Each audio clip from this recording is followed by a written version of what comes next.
Hello and welcome everybody to a special edition. I guess the Tough Cover live stream here of the NCAA March Madness tournament. We've got 4 games starting here in a tight window between 7 and 7:30. We got 2 games started off already, and we've got. Oh no, you're muted. Mark, you're muted. That's a terrible omen to my bets to start. We've got 2 games started here in the 7 o'clock slate. We've got 2 games to go, and we've got 2 guests joining us with Dives at Mr. Crockpot, the godfather of TPL. Dives, how we doing? Doing great, man. This is really basketball Christmas for a lot of basketball junkies. The NBA draft is my baby. This is actually my first taste with a lot of these guys because I've been so focused on Sixers and the NFL draft. So this is kind of like the calm before the storm before I really deep dive into these guys before the NBA draft. But it's been fun, man. I'm one of those degenerates where I took off work today and I just sat on my ass all day long. It's been great. It's the best 4 days of the year, is that Thursday through Sunday. And we've got another special guest here with Dylan Davis from DSM Media. Dylan, how we doing? What's up, buddy? Well, first of all, Dives, I've been taken off from school since I was in middle school for these 2 days over here. So if we want to talk degenerate levels, we can get there. But I'm good. I was telling Gint yesterday on the show, man, it's like a holiday tomorrow, and then come to find out it actually is a holiday. I forgot it's St. Patrick's Day. But it is the best and most exciting 2 days of the next couple weeks, and I haven't done anything since 12:15 today. Yeah, it's been a fun first day of the tournament. Whether I've been right or not a lot, that's up for debate. But it's been a fun day. There's been a lot of upsets or at least fun games, and we'll kind of I guess before we get started on the games that are going on right now, we'll kind of talk about a few of them. Michigan, Colorado State. That was the first game of the day. Colorado State got off to a big lead. I liked Colorado State in that game a lot. I was a big fan of David Roddy. They just went cold in the second half, and Michigan, they kind of look like that team like UCLA last year that underperformed in the regular season and could make a run here in the tournament despite being 17-14 going into the tournament. You got Dives. Did you have any takeaways from this game? Yeah, Caleb Houston looked really impressive. That is definitely an NBA draft prospect you want to get to know. He had 9 points in the second half. I think they were back-to-back 3-pointers. The funny thing about this game was I actually have 2 friends that are part of my movie stuff that went to Colorado State and were rooting for Colorado State. And it just sucked to see them completely go cold, 3 of 15 from 3-point range in that game. Michigan, I'm not a believer in Michigan. Caleb Houston is nice, though. Definitely a wing, a perimeter defender. I think he's projected almost as a lottery pick. I could be wrong, but good win by Michigan. Dylan, any thoughts? The money cashes, brother. That's the only thought. You liked Michigan there? Yeah, I did. I had them in my bracket and threw some money on. Thank God I didn't go first half. I was going to go first half with them, but they were horrible in the first half. Their offense, and obviously the Providence game I want to get to because their offense in the first half at times was horrible too. But their offense in the first half was really, really stagnant, I thought. And then finally, and Colorado State was also shooting out of their minds. I think at one point Colorado State had 8 or 9 3-pointers made, and Michigan was 0 of 8 from 3-point line. But the second half came out, and those roles completely reversed, and Michigan kind of took over that game. Yeah, I was shocked to see Colorado State fade away like that. And we're watching the highlights here, and it was all Michigan in the second half. Yeah. And that means Michigan's going to match up with, I guess we can just touch on them here because it's not much of a game to talk about, but Tennessee blew out Longwood in their matchup a little bit later on in the day. So that's going to match up Tennessee and Michigan. So, I know Dives is going to hate this Villanova talk here for a second, but Dylan, as a Villanova fan, if Villanova does make that run to the Sweet 16, if they are able to beat Delaware and they're able to beat Ohio State or Loyola and get to the Sweet 16, are you more afraid of Tennessee, who's a better team, or are you more afraid of Michigan, who's got that mismatch on the inside with Hunter Dickinson? Probably Michigan. For that reason, exactly. When you look at he's a freshman, right? Dixon, who Jay Wright I don't think trusts a whole lot. That's a lot of size to be giving up, and he's inexperienced, obviously. And I thought in the Big East Championship, unless I missed something, whether he got dinged up or something, Jay Wright stayed away from him in the Big East Championship down the stretch. and they went small. I don't know if you can go small versus Michigan, and they have the experience of last year. Juwan Howard, is kind of an oddball, but obviously has tournament experience, and they scare me more. What I'll say about Tennessee is, again, they played Longwood, so you got to take it with a grain of salt. But they were on fire, dude. Now, you got to – maybe, Mark, what do you think about this? They shot their load in round one. Like, during the broadcast was talking about how they averaged, 76 points a game, and they had, 60-something with 13 minutes left. They just couldn't miss. Sebastian, whatever the hell his name is, banged 7 threes. It was ridiculous. Fulkerson had 15 of their first 16 points. That was a crazy start to the game. I guess you could give Tennessee credit for just taking care of a bad opponent right. And not playing with their food. But are they going to shoot the ball that well night in and night out in the tournament? Yeah, that's a good question, and probably not. I guess if you were a Tennessee backer, you'd argue that they don't have to, and they'll kind of play better. And I think Tennessee is legitimate. I think they're definitely the better team than Michigan. I don't know what my answer is there. I don't know what I'd be rooting for as a Villanova fan. Dives, who do you think? I guess who impressed you more today? Chet Holmgren was awesome. Awesome. This is one of a projected top 5 pick. He absolutely did not disappoint today. He had 19 points, 17 rebounds, 5 assists, 2 steals, 7 blocks. I'll throw up some of his highlights here. But what I was most impressed with, obviously his rim protection is elite, but his touch around the rim, his ability to roll to the basket and finish through contact, man, he's got a soft touch. He's got a really soft – he's got some Sean Bradley vibes. He's got some Nerlens Noel vibes with those legs. Look at those legs, man. They are thin freaking legs. I love it. Guy looks like a chicken. But he's definitely a basketball player. Like you see. This is my first real watch of Chet Holmgren today. This is actually, I think, the story of the day. The first half was really interesting until who got injured for Georgia State? I can't remember. Their big man got hurt. And after that, Gonzaga just tore them to pieces in the paint in the second half. I think they had 5 jumpers, and the rest of it was points in the paint. Timmy and Holmgren just went to town.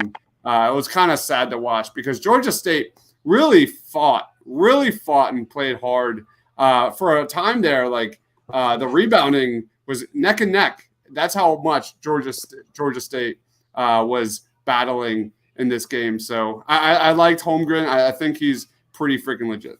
Yeah, I think he's going to be the number 1 pick. And Chet Holmgren, I think you mentioned Nerlens Noel, and I think that's my boy better put some body weight on him. He's definitely going to have to, but I think even at the weight he's at, he's played with good competition when they've played against good competition. So, he will put a little bit of weight on him, but I don't think that we're talking about a guy who needs to put on 60 pounds or anything. I think he is so athletic and so skilled even at his size that he'll be able to. I'm always kind of in on anomalies, though. I was in on Zion, and look how that turned out. He was amazing when he played.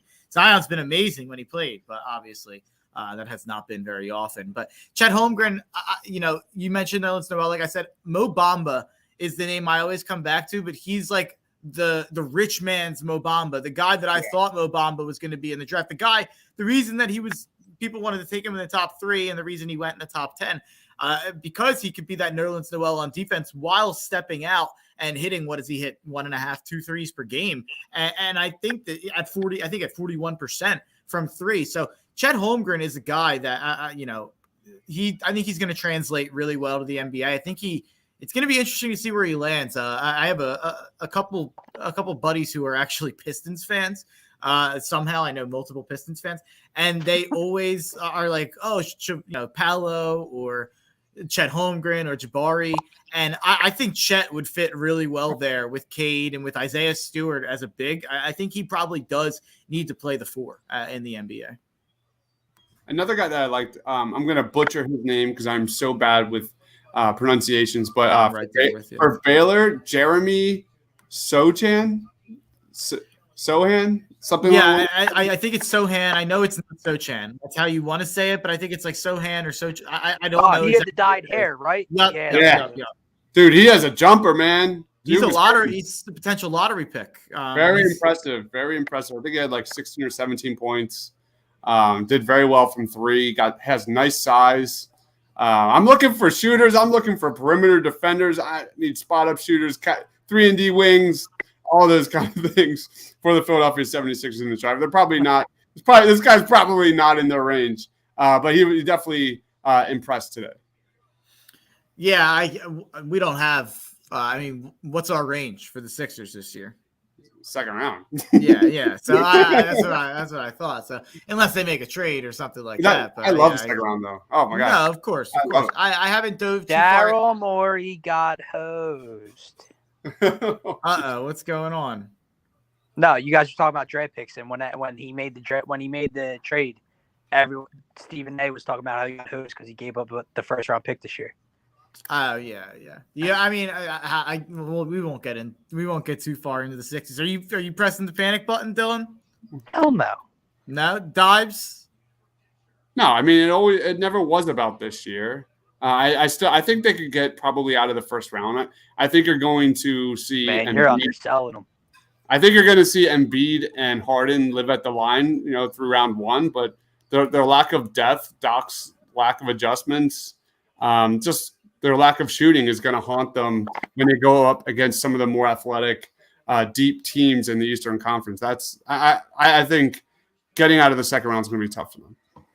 Yeah, I think we're probably gonna lose to Milwaukee if we have to face Milwaukee. I still feel pretty good about every other matchup in the playoffs, but we've got so much time to talk about that. Let's focus a little bit on March Madness. Let's share the screen and let's give a little update on where we're at with the two games. Yukon is leading 16-15 on New Mexico State on TNT. 14 minutes into the game, 6 minutes left in the first.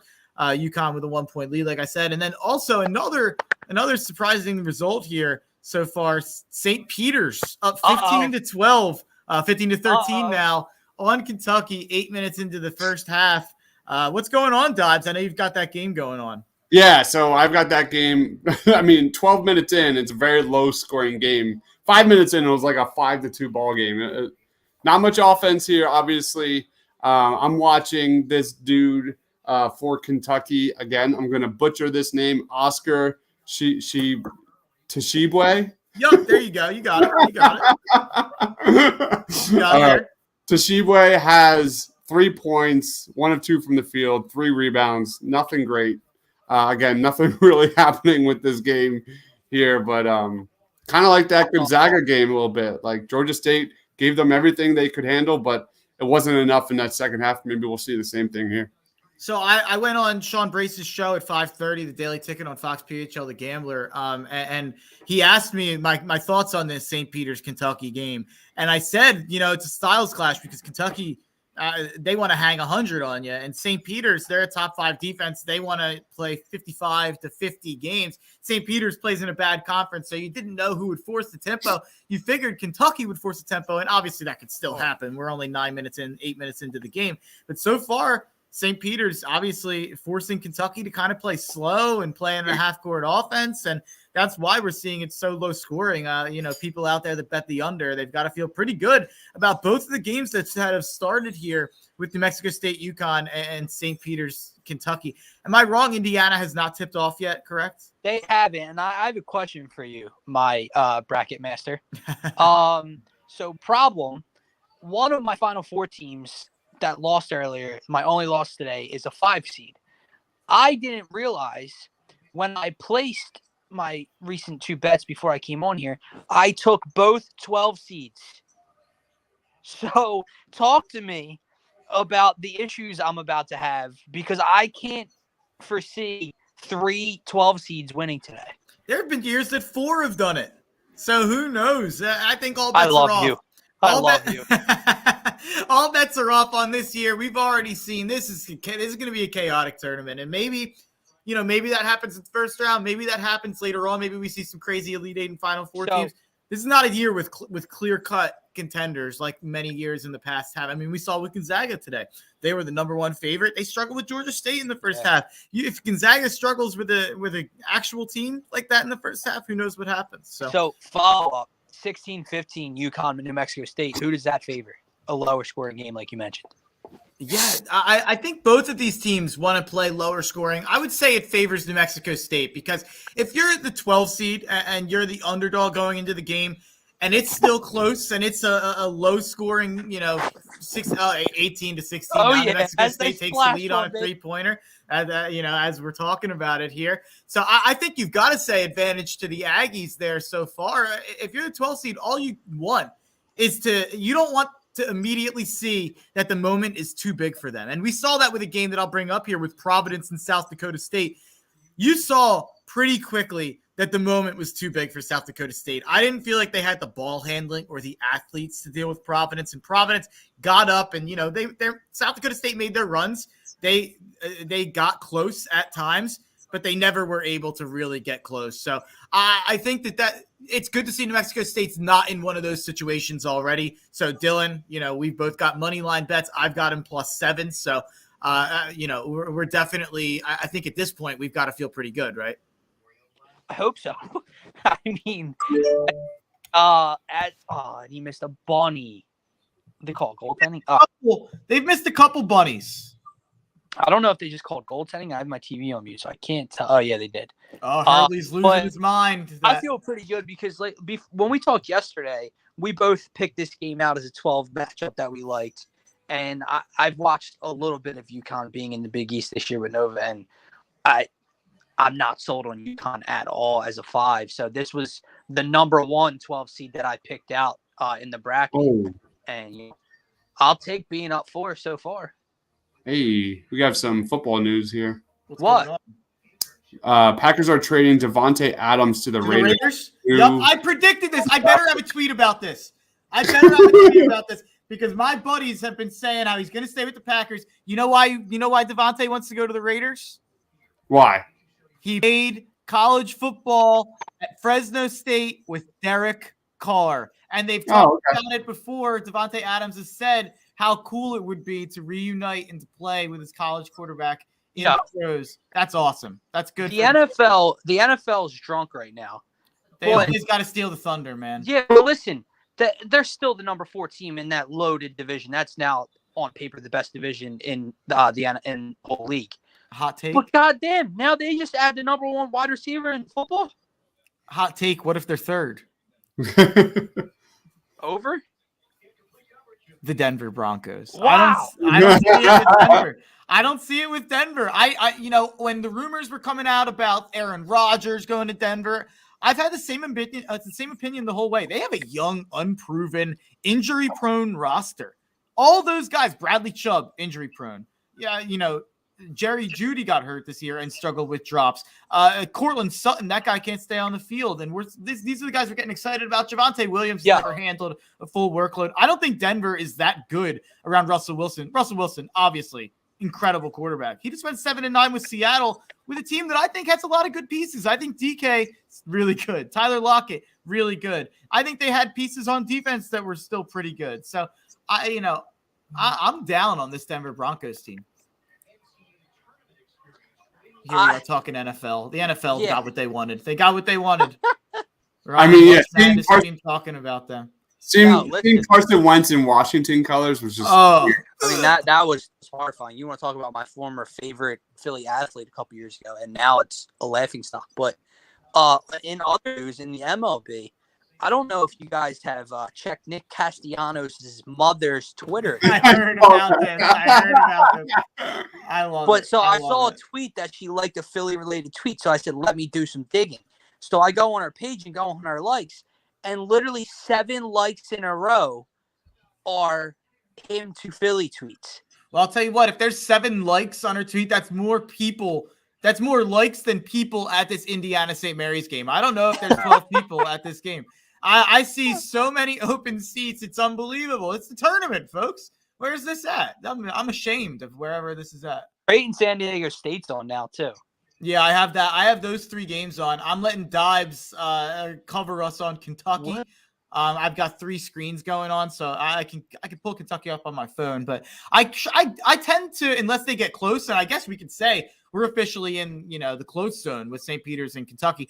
I tend to kind of ignore the 116, 215 games and kind of focus on the other games generally in the first I round. tried not to watch the lick with Baylor earlier. Yeah. I watched the first 5 minutes and I'm like, all right, I've seen enough. Indiana with a fun alley-oop there. Xavier Johnson to Tracy Jackson Davis. They are a fun combo, and they're the reason that I picked Indiana to win this game. I usually have all these numbers on my podcast in the morning and on Fox BHL The Gambler with my picks. This was a gut pick. This came straight from the stomach on this Indiana pick. I loved what they did in the Big Ten tournament. I love what they did against Wyoming. Tracy Jackson Davis is the best player on this court, and I think they're going to win this game. I think the biggest shock right now is that St. Peter's and Kentucky are dead even in rebounding.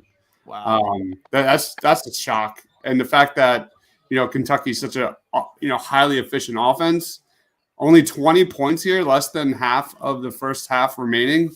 A little shocking. It's definitely shocking. No, it's definitely. We're getting to the point where I might have to put that on the TV. What's up, Dylan? And dives. I mean, I do have a content creating idea for us too. So shout out to the guys you love as well, Mark Barstool.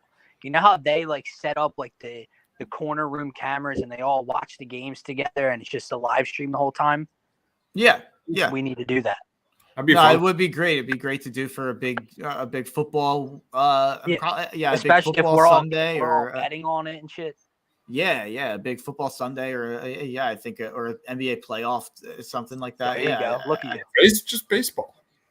Baseball, baseball too. But the NBA playoffs will be during baseball. NBA playoffs are during baseball, so you get the best of both worlds there a little bit. Exactly. Multiple TVs. Who's got a multiple TV setup? We can figure it out. We could even do. We could probably go. We could do something at a bar if we paid a little. We could easily go to a bar and get a setup. That'd be no problem. For sure. This you guys are drinking the Phillies Kool-Aid, right? So I am. I am. So for me, my concern is the defense at this point, but the hitting, the core pieces on that lineup are, I've said it before, and I'm going to curse here, but I'm kind of a slut for OPS. I love OPS. I love dudes who hit for power and walk. That's why I love Bryce Harper. It's why I've always loved Reese Hoskins. It's why I love Kyle Schwarber. So having 3 guys like that, it's kind of why I am not as all in on JT as everyone else, because he's not quite as as strong. But now you don't need him to be as well. You're 100% right. You're 100% right. And you hope that you get the 2019, the 2020 version of JT Realmuto instead of the 2021 version in this new year. Not that last year was bad. He was still probably a top 5 catcher in baseball, but he wasn't top 2 premium on both sides, on the field and the bat. So you've got all those guys. There are still gaping wide holes on this roster, gaping. But the hope is we're going with kind of a stars and a scrubs thing here. And a lot of teams have done that. The Astros did that for a little bit before they become the dynasty they've become now. But you get that strong, we have JT, Reese, Bryce, Schwarber, maybe another bat, hopefully, in that. Oh, don't leave out my boy Gene, bro. Yeah, Gene's solid. Gene, I would say, is outside of that tier, but Gene is solid. And then you've got a strong rotation if all 5 are healthy. Now there's questions. Wheeler hasn't pitched since December. See, I agree too. I agree. I think the rotation's really strong. Wheeler hasn't pitched since December, though, so that's a concern. Ranger Suarez, he's obviously got visa issues right now. We don't know when he's going to start. He's here. He's here now. But we don't know if he has any delay going on. Oh, yeah, I got you. So who knows with that? But Zach Eflin's obviously got some injury stuff going on. But I think if those 5 are healthy, I feel really good about the rotation. Yeah. And the bullpen, listen, it should be a little better than it was last year, but it's going to come down to every bullpen in the league when you don't have a dominant closer or 2 dominant guys. Like when you're the Brewers, and for years you had Hader and Williams. I think they still do, I believe. That's a different level of bullpen than we're ever going to try to get to. All we need is average. And if you don't have that strong closer, the way to be average is you have to kind of hit on either bargain guys or guys from your farm system. And basically, your bullpen is usually as good as your farm system is. And right now, our farm system isn't that good, but it's better right now than it's been the last couple of years. So the hope is there's a couple guys that have become more ready, that if we're in a pinch in the middle of the season, you can plug them into the bullpen. Listen, I'm already in on the Phillies, like you said. Now, what is in? Isn't saying, oh, well, the Phillies are going to make a World Series run this year. But in is saying they're going to compete for this division and possibly make the playoffs. If they sign Nick Castellanos, don't watch my content because I won't be able to shut up. You won't. There's no stopping me. At that point, yes, I firmly believe they can contend. Are you joking me? And there's one thing I've learned so far. I saw a tweet about it before the Schwarber signing. And then, like, the Schwarber thing, there was nothing. Boom, it was progressing in talks. 20 minutes later, he signed. Dave Dombrowski works in silence, okay? And he loves big moves. And the hope is that somehow, some way, John Middleton and Dave Dombrowski get together, and Dombrowski convinces him, yo, let me go over, and you will get a full return plus on your investment. Because he will. Like, that's the one thing I don't understand. Like, he's not a lot of teams go over to the luxury tax threshold. I understand that, but could you imagine if they did sign a Nick Castellanos with this team right now, Mark? And guys, they would sell Citizens Bank Park out all the time. You think so? Yeah. No, I think so. I think fan base is as excited as the team is good. Yeah, I think that's where I'm at, Mark. Craving it. No, yeah. I mean, I agree, Dylan. I think the stadium's going to sell out regardless, probably the first couple of weeks of the season. But yeah, I'm in that show me mode. You know how I am. That's fair. Like, I'm in that show me mode. I met my dad this afternoon, and I was like, "Hey, did you hear about Kyle Schwarber?" And he's like, "They got an old fat white guy. What's he gonna do?" It was great. He's 28, 29. He's slimmed down. He's slimmed down. Call him fat when he tanks a triple decker. Schwarbomb. First 38th of the season. I'll tell you what, Indiana St. Mary's is chippy right now. I don't know if any of you guys have this game on. I had it on for a second. 9-8, 6 minutes into the game. It is chippy, and the rest are really letting them play a little bit. I guess Marquette and UNC got into it earlier too, I believe. Yeah, well, I think Marquette was just upset that they got their ass kicked. That was embarrassing. Shaka Smart, that was an embarrassing performance. Thank you. Contact. Their best player, Justin Lewis, I saw he had 0 points at halftime, and that caps a weird year for Justin Lewis. He was like, in Big East Player of the Year conversations. Then down the stretch, he was not very good, and then bad in the Big East tournament, and then bad today. Weird year for Marquette. They started really hot. Really. You know what game I didn't have a feel on before it started, and I still don't at 12:10? Creighton and San Diego State. Yeah, I don't have a feel either. I liked San Diego State before the tournament, but the Mountain West.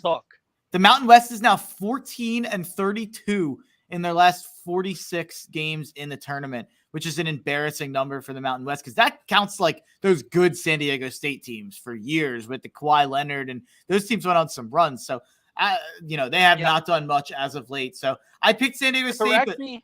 What's up? Correct me if I'm wrong. I know it's San Diego State, but correct me if I'm wrong. If it was the Kawhi Leonard team that Khalif Wyatt took to like 4 overtimes in the believe so. Dude, I believe so. That was my first taste of Kawhi Leonard beating Temple in the second round of the tournament, man. I don't think he even had a good game, but I remember being just like, wow, that guy is like, just from a physical standpoint, was like a man among boys. Like, it was so obvious. Yeah, I remember. I think I picked Temple to win that game in that bracket. I kind of remember riding with that and being upset. It's funny. I'm a Villanova fan, but I'm definitely Villanova is 5th on my list behind the Eagles, the Sixers, the Philly. Yeah. In no order. Behind the Eagles, the Sixers, the Phillies, Notre Dame football. So Villanova basketball would be 5th on that list. I'm really a fan mainly because of Ryan Arcidiacono, who went to Neshaminy High School. I interviewed him when I was an aspiring journalist with the school paper. It's still out there. I put it out on Twitter. You had a school paper? And Neshaminy? Yeah. We had a school paper. Cool. I took journalism as a class, super easy class. So we had to write for the paper every once in a while, and I got to interview What kind of freaking Arch. class did I go to? I got to interview Arch. That was kind of why I always pulled for all the. What's up? you might want to flip this New Mexico State game on, bro. I'm watching up 10, baby. I just hit that. Yeah, they hit that. I think I'm like a couple seconds behind you, but New Mexico State up 10, 30-20, a minute left in the half. Things are looking good for the Aggies. Yukon 2 for 10 from 3. New Mexico State 5 for 8 from 3. I'm liking what I'm seeing, especially out of this smothering New Mexico State defense on the inside. Sunoco just scored to make it an 8-point game, but they are not letting anything go easy here. And we got a bunch of defensive battles going on. All four of these games. All 4 of these games pretty low scoring, pretty chippy, pretty physical. Fun to watch basketball. Is it what? No, go ahead.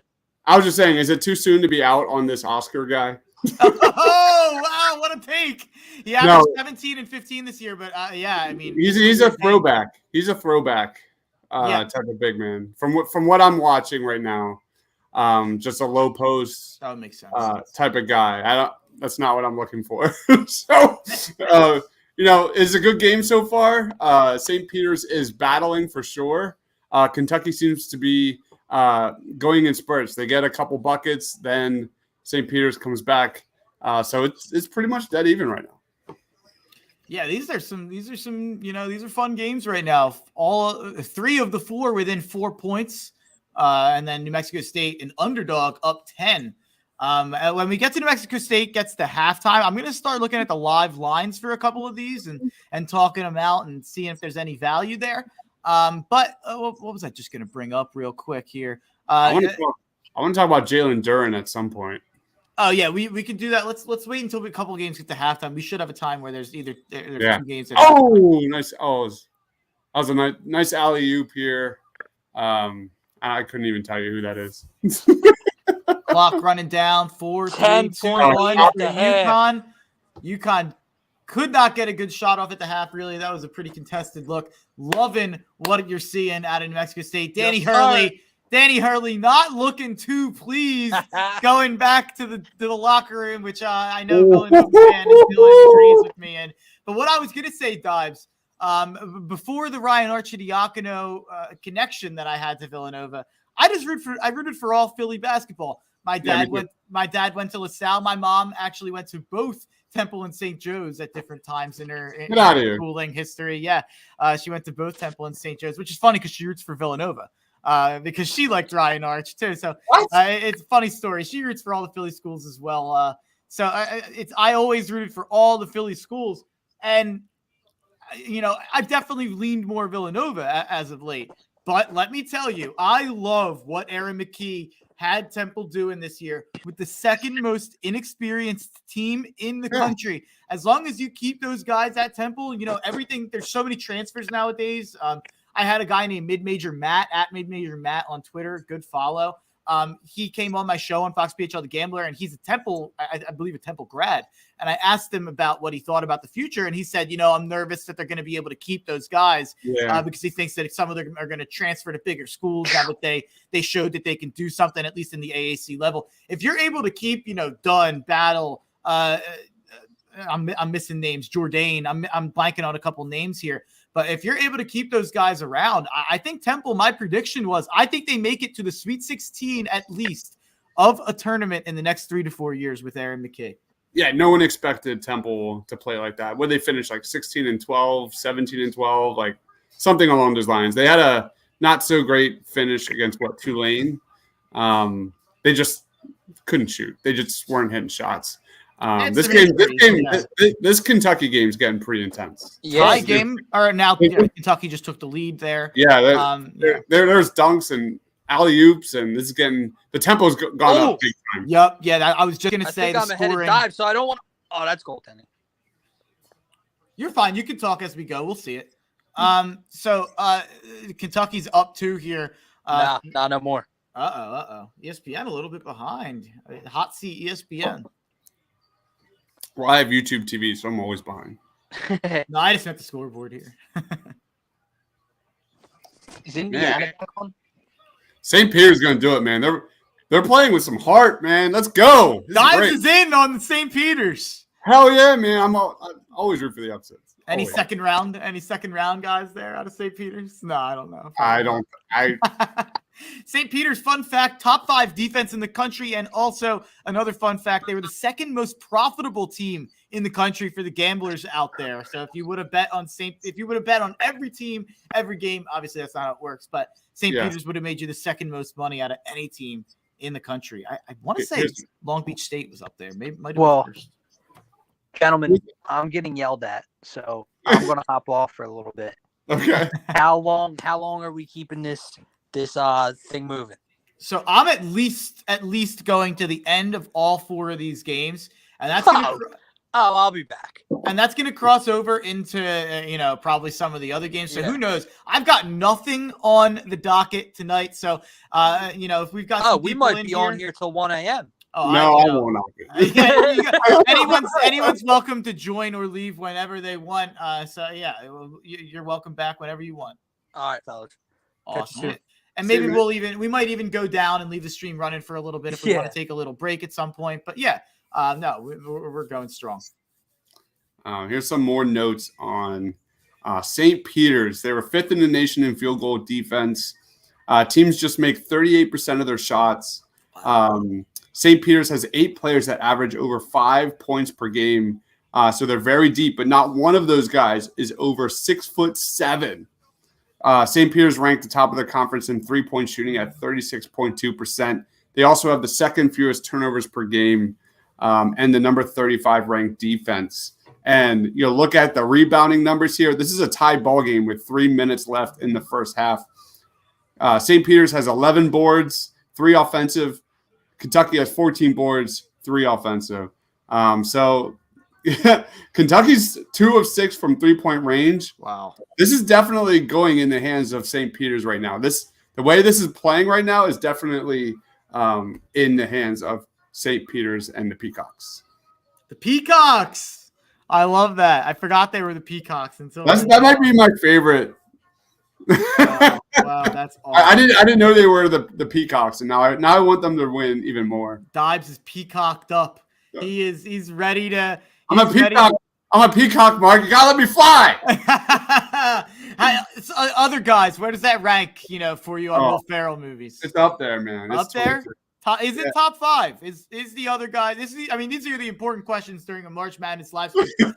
Is the other guys a top 5 Will Ferrell movie for you? All right, so Step Brothers, Anchorman. Where does Semi-Pro fit in? I'm a huge Semi-Pro guy. I think that's my number 1 Will Ferrell movie. I don't know why. I've always loved it. Are we talking Will Ferrell comedies? Comedy, yeah. All right, we've got Anchorman. Anchorman 2 is a little low.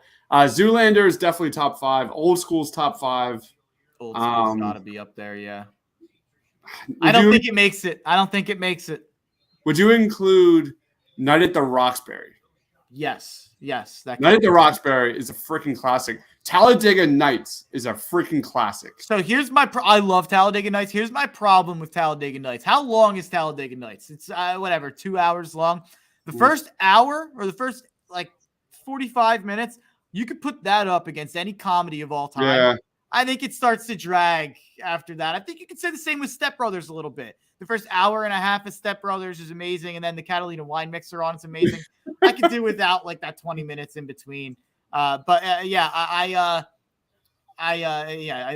big Will Ferrell guy. So, but I don't think the other guys would crack it for me, but I love it. I'd still nice little spin move and take by Oscar Toshibwe here. There we go. The best Will Ferrell movie is Elf. I mean, I've seen that movie 100+ times. Elf is great. It just gets me. That movie Indiana here, I believe they just shot a technical free throw. I don't know why they're showing this. Oh, no, it's flopping violation. Wait, what's going on here? So we're a little fun fact. You know how we do the movie drafts? Yeah. We did a comedy movie draft, and I had the number 1 pick, and I took Step Brothers number 1, and I had my second round pick, which is like a snake draft, and Anchorman was still there, and I took Anchorman, and I freaking won that draft. Where did Superbad go? Oh, that was definitely first round. Yeah, that would be my top 1. My top 1 pick. Pineapple Express, did that go in there anywhere? Oh, definitely. That was definitely drafted. That would be top tier for me. I'm a big Seth Rogen guy. Yeah. St. Mary's down 2 points here, 12 minutes into the game. I have Indiana obviously plus 3.5 on a small play. I also have Indiana winning in my bracket. So rooting for Indiana. They just stretched it to a 4-point lead. We've got Kentucky with a 1-point lead, 2 minutes left, or 1 minute and 45 seconds left in that first half. We've got San Diego State kind of pulling away a little bit here, up 9 with 8 minutes and 42 seconds left on True TV. Dives, can you name a show on True TV? Impractical Jokers, baby. You an Impractical Jokers guy? Are you a fan? Oh, it's the best. Oh my God. I've watched it a thousand times. I've only ever watched it because of March Madness. I've only ever watched it when it's on after. I think I think I had a friend in college who watched every once in a while, so I would see some of the famous clips or the big ones, and I think it's funny. It's a funny clip. Oh, man, but I don't generally watch it. You know me, how many sports I have to watch with I don't know how you do. I do. I don't get to watch a lot of shows, but the one thing I will say is I just lost my train of thought because I'm watching a game. It's funny, man. I love the improv. Like, improv has always been like some of my favorite content. Like, Whose Line Is It Anyways? You ever watch that? Yeah. Oh, it's terrific. It's so funny. Okay. I remember what I was going to say. Eric Andre. I don't know if you know Eric Andre too well, but he had an insane show on Adult Swim. I don't know if he still has it. There's some funny clips on YouTube. I know. I know. Down the rabbit hole. It's a real. I didn't watch it religiously. Like I've only seen probably like a season here or there, and I have a friend who watches it, so he's showing me stuff. So he's so funny, Eric Andre, and he's doing a guest appearance with the Impractical Jokers, doing an episode with them. Oh, I did see. Okay, yeah, I advertising that. Yeah, I saw that. Okay, I didn't know who that was. Yeah, okay. I don't watch, but you know, I'm a big Eric Andre guy, so they might have got my attention a little bit. Coach Cal looks a little stressed out right now on this. Yeah, side, yeah. I'm switching over. Officially, that's the point in the game. Everyone mark it, folks. 26 seconds left in the first. Oh, I guess we're going right to halftime. Yeah. Dumb move 37, man. This is the game. They're St. Peter's. The Peacocks. They're flying tonight. Wow. By the way, Rocket Mortgage just ran a commercial. They have such a random collection of like logos under, like they had like 20 to 30 colleges, and it's such like a random collection. Like really, Virginia Tech, Alabama, Clemson, Southern University, Kansas. Like it's just like, I don't know. Why not everyone at that point? I guess. All right, so I'm gonna just look at the box score here for Indiana. This dude named Trace Jackson Davis. What's he up to right now?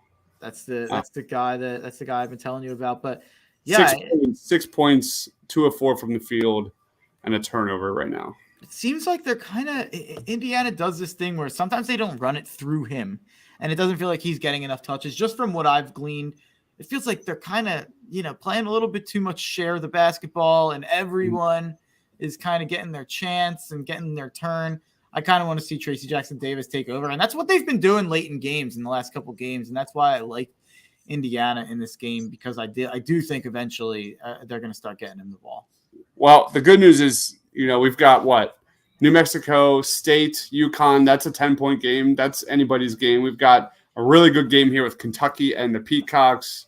Look at that Illinois game. Much better spread here versus the first couple of lineups today in the March Madness. So those are all good signs. And are we going to talk about the Batman at halftime here? What are we doing? We'll talk about the Batman. Just let me get off these lines real quick. Yeah. New Mexico State versus Yukon. Right now on the Barstool Sportsbook, New Mexico State is a 4-point favorite. At this point, they opened this game as a 7-point underdog. So if you think Yukon is going to make a comeback, you could get them at +4 or on +170. And if you think New Mexico State's going to win at this point, you have to lay 4 points. So that means Vegas is like, all right, we're buying in. New Mexico State's probably going to win this game. So, all right. St. Peter's, Kentucky. St. Peter's still a 10.5-point underdog. So if you think St. Peter's is going to stay in this game for the rest of the game, they are a 10.5-point underdog. For a little reference there, at halftime, Gonzaga was up 2, and they were a 15-point. Yeah. So, yeah, to be fair. And they ended up winning by 20, 23, 24, whatever it was. Creighton and Colorado State. Colorado State just shot the bed. yeah, absolutely, 100%. Creighton and San Diego State. That game is 26-15 San Diego State right now. And San Diego State is currently a 9-point favorite with an 11-point lead. I think they came into the game a 3-point favorite. So I don't think that there's any value there really. Indiana St. Mary's. St. Mary's up 3 points. Indiana is plus 3.5. I have Indiana plus 3.5, and I think Indiana, I still feel good about it. I haven't seen anything that scares me here out of St. Mary's. I don't think Indiana has played their best basketball yet. I'm going to wait until halftime, but when it gets to halftime in this Indiana game and they're still within range, I might live bet and get back in on Indiana again at a good price. Also, one of some of the best news of the day that I had no idea until Nicole pointed it out to me. You know what starts tonight? What starts? MasterChef Junior, man. I am psyched. I've got a question. Have you ever watched Atlanta, the show Atlanta on FX? Never heard of it. Never heard of it. Oh, it's Donald Glover. It's Donald Glover's show. Okay. Really, really good show. There's been 2 seasons. I think I've been told to watch that before. I think I might have. I'm so bad. I'm so bad when it comes to that stuff. I'm telling you, I think it's the best show on television, and I don't think I'm alone with that. I think there's a lot of people that would say that. I think he's won a good amount of awards for it as well, and everyone from it has went on to do huge things. The girl, the main love interest in Atlanta, his baby mama was, I believe, remember in Joker, the girl that lives in his apartment. The girl that lives in his apartment. That's his love interest in Atlanta. Cool. Darius, his one friend in the show. Have you ever seen Knives Out? It's a terrific movie. Yes. But the detective, not obviously Daniel Craig, but the detective with like the afro and the mutton chops and like the mustache kind of. He's in there, and then Paperboy. I think he's in the Eternals. Get out. Paperboy, the one rapper. If you look up Paperboy Atlanta, I think you'd recognize his face. If you Googled him. Everyone from the show, when they started, they weren't huge. Obviously, Donald Glover, Childish Gambino, he's always had a name. Oh, my God. Here's Gilgamesh. Yeah, he's in the Dude, he was literally my favorite part of the Eternals, and I hated Eternals. I know a lot of people did, but I've heard that. Very divisive movie. Very divisive. But, yeah, it's a great cast. Atlanta's a great cast, great story. Donald, I should call him Donald Glover. He writes everything, and he's a director. And there's an episode there. I think it's the best episode of television I've seen since Breaking Bad's penultimate episode. So I love Atlanta. That's a. I don't suggest a lot of shows, but it's coming back for season 3, I believe, in 2 weeks. It's been gone for about 3-4 years now. Season 2 was 3-4 years ago because these guys kept getting big. These other people from the show kept getting all these roles and kept getting becoming stars. So they kept getting pushed back. Everyone was like, "Oh, this show's never going to happen. Like they're never going to do it." But they finally, it's coming out 2 weeks from now. Cool. So let's talk a little Batman. So everyone that's joining in, this is a March Madness stream. We've got 2 games at halftime. If anything happens in Creighton, San Diego State, or in Indiana St. Mary's, we will let you know. But we're going to talk a little bit about the Batman. So if anyone hasn't seen the Batman and doesn't want it spoiled, are we going to do spoiler free or are we going to spoil it? No, dude, we're like 3 weeks in, right? Yeah, I agree. It came out like 3 weeks ago. I agree. I think it's fair. I think we're at the point that's fair. If you mute it, we'll be done by the time we'll be done in 5 minutes. No more than 5 minutes. I'm putting a cap on us. So if you want to keep listening to us, but you haven't seen Batman yet, just mute us until 8:08, and we'll be back talking basketball. But the Batman, I saw it last weekend, and I thought that my main takeaway is I think that they have set that movie up to be a franchise with how they set up the villains at the end of the movie. They did not kill any. I guess you could say that they killed John Turturro's character. I'm forgetting his name already. Yeah, Carmine Falcone. Carmine Falcone. Yeah, they killed Carmine Falcone. So that is a villain for sure. But you have the core. I guess the core 4 of Batman villains with the Riddler in Arkham, Joker in Arkham. A little tease there at the end of the movie. Catwoman and Batman going their separate ways. So Catwoman's obviously still around. Maybe she turns against Batman at some point. I'm sure that's always something they could use. And then you have the Penguin, who I believe is, I might be wrong here, he's going to be a pretty big focus if they do a sequel, right? Yeah. So the Penguin's getting his own TV show. Yeah. So the Penguin is terrific. Like he's like the OG Batman villain who's always kind of not necessarily always like the main villain, but he's definitely involved somehow. If he's not like pulling strings behind the scenes, he's the one that's like even helping Batman at some points. So he's always involved somehow. And then you're going to get an Arkham Asylum series coming for so both are coming for HBO Max. And the Batman made a shit ton of money. They're going to make a trilogy out of it. For me, it's my favorite Batman movie I've ever seen. Wow. Better than Dark Knight. Better. Because for me, The Dark Knight is just as much as a Joker movie as it is a Batman movie. For me, the Batman really, truly understood what it means to be Batman. There are some moments in this movie that I really, really clicked with. Like even at the end where you see him just helping ordinary people. I loved Matt Reeves' direction with this film. I loved what he did with kind of setting this film up as like more so as an origin film for a lot of Batman's rogues gallery here. But what he did was he used that as a stepping stone for teaching Batman that he needs to be a beacon of hope rather than a force of vengeance, a force of fear. I love how he kind of used the demise of Gotham as, kind of that turning stone, that stepping stone per se for Batman becoming the hero that Gotham needs and deserves.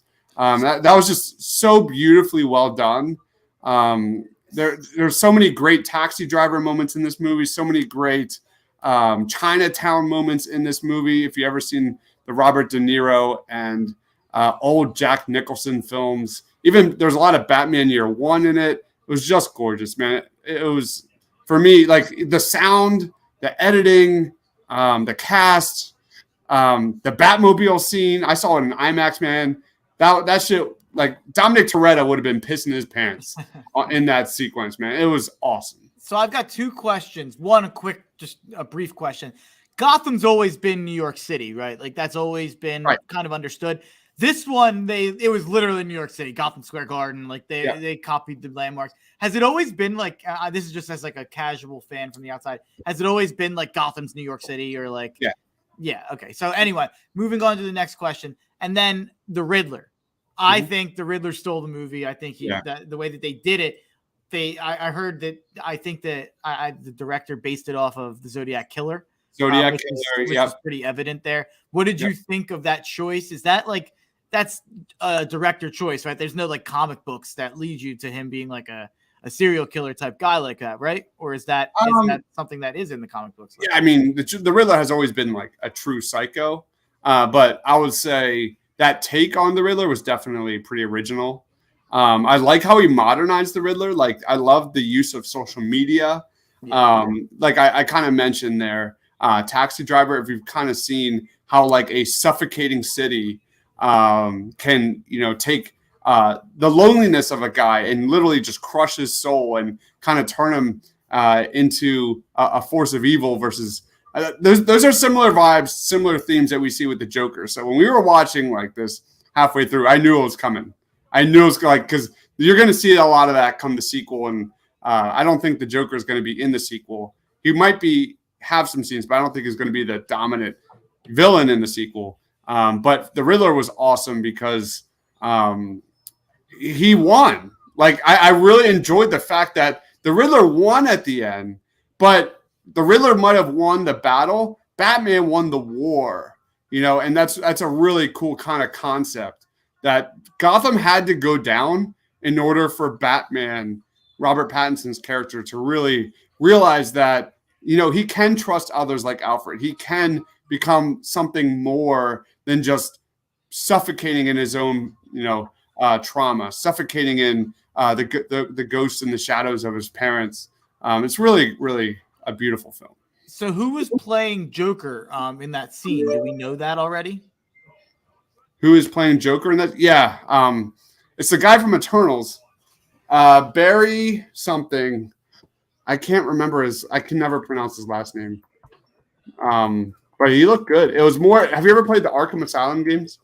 I've seen them played. I'm not much of a gamer, but I've actually watched some of the Arkham games more than I've watched a lot of other games. Barry Keegan's a really good director. A really good actor. Check him out. He had a role in Eternals. Barry Eternals. Well, who did he play? I don't even remember. New Mexico State just hit. Oh, he was Druid, who was the main villain for, I guess, villain of Eternals, who really wasn't a villain. So Joker was not created by DC, is that correct? Or that's definitely, it's correct. It was created outside of DC, Joker. What do you mean? The film? Yeah, like the Joaquin Phoenix film. Oh no, it's a DC film, but it's not related. It's a completely solo film, even though they're making a sequel for it. So was there ever any talk to have him be Joker with Batman in there? I think we don't know yet. I think the political answer is we don't know yet, because the Batman, you're going to see. I don't know if it's definitely not a spoiler because it's everywhere. Like the Flash. The Flash is going to have Michael Keaton's Batman come back. They're setting up a whole multiverse of Batman characters and things like that. So I don't think it's completely ruled out that we don't see Phoenix's Joker in some kind of form. It's very unlikely at this point. But yeah, it's kind of up in the air. We don't know. But as of right now, yes, it's completely standalone. Wow. Danny Hurley calls the timeout because New Mexico State hits back-to-back threes to take a 14-point lead. Wow. This is getting real now. Yukon fans out there, they're starting to get a little nervous. I think they already were a little nervous. At this point, you're in a full panic mode if you're a Yukon fan or if you have Yukon going far in the tournament or anything like that. It's not looking good for the Huskies right now. St. Mary's is playing well, too. St. Mary's is playing really well. Kuzi playing really well. Up 7 points where I'm seeing right now, or actually up 8 points, 2 minutes, 22 seconds to go. It's San Diego State playing really well, representing for the Mountain West, which has not been very good so far. They're up 13 points here on Creighton. We've got 3 games back here. St. Peter's, Kentucky still at halftime. New Mexico State, man, this was one of my favorite picks in the bracket, one of my favorite bets of the day. I would absolutely love to see them close this out. They've got 2 really fun guards to watch, and Teddy Allen and Serge-Jabari Rice. Let's check out. I haven't done this much on the screen here, but let's go to the box score here for this game. We've got obviously 18 minutes left in the second half, so a long way to go here. Waiting for this Kentucky game to restart. That was a fun. They ended that the last 6 to 8 minutes of that half were really fun. But it was a little boring at the first 5 minutes, but it really ended well. Hopefully that tempo transitions into the second half. I think the story here with this game is actually more with Yukon than it is about New Mexico State. And it's about New Mexico State's defense. And that's how New Mexico State wants to win games. You look at Yukon, RJ Cole averages 16 points, 16 points, 4 assists, and 4 rebounds. We're 2 minutes into the second half. This guy's 1 for 5 with 2 points and 2 assists. You look, and that guy's from South Jersey. You look at Tyrese Martin from Allentown, averaging 14 and 8. This guy's got 0 points on 0 for 3, 2 minutes into the second half. Adama Sanogo, probably their best player, their most important player. They're big, averaging 15 and 9. He's got 6 and 5 on 3 of 7 shooting. UConn's offense is just getting swallowed up. No one with more than 6 points here. Then you look at New Mexico State. It's been the story of one guy here. It's been the Teddy Allen show for New Mexico State. Teddy Allen averages 19 points and 7 rebounds, but this guy's got 17 points, 4 rebounds, 3 assists, and we've got 18 minutes to go here. Teddy Allen might be one of the names of this tournament that people might have to start getting used to here. Very nice. Very nice.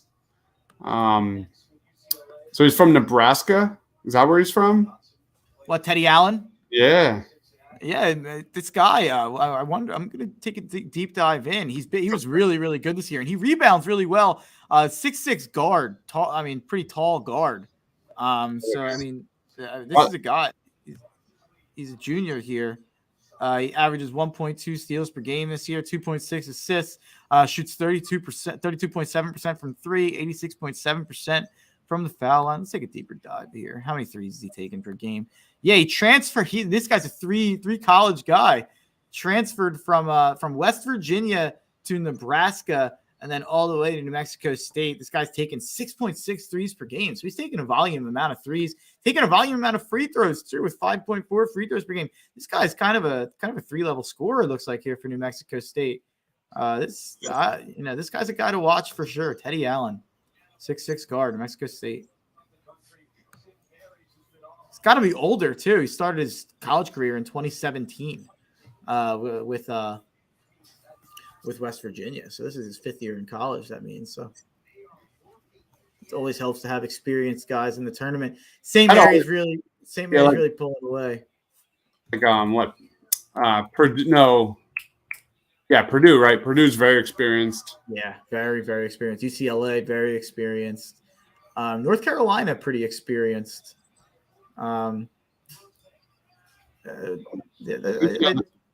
Providence? I think Providence is really experienced. Yeah. Providence is pretty experienced. Illinois got Kofi. I would say they've got a couple other guys. Corbello, pretty experienced. Wisconsin, very experienced. We've got a special guest joining. Villanova as well. Yeah, man. How's it going? Hey, Chris, how we doing? Hey, how you doing? Nice to meet you, man. Happy to have you on. You watching the March Madness games? Oh, getting into it just a little bit. A little bit. You got? Are you a gambling guy at all? Are you a bracket guy? You got what do you got going on? You got I'm looking at these people for the first time kind of guy, getting the opinion of who he selected.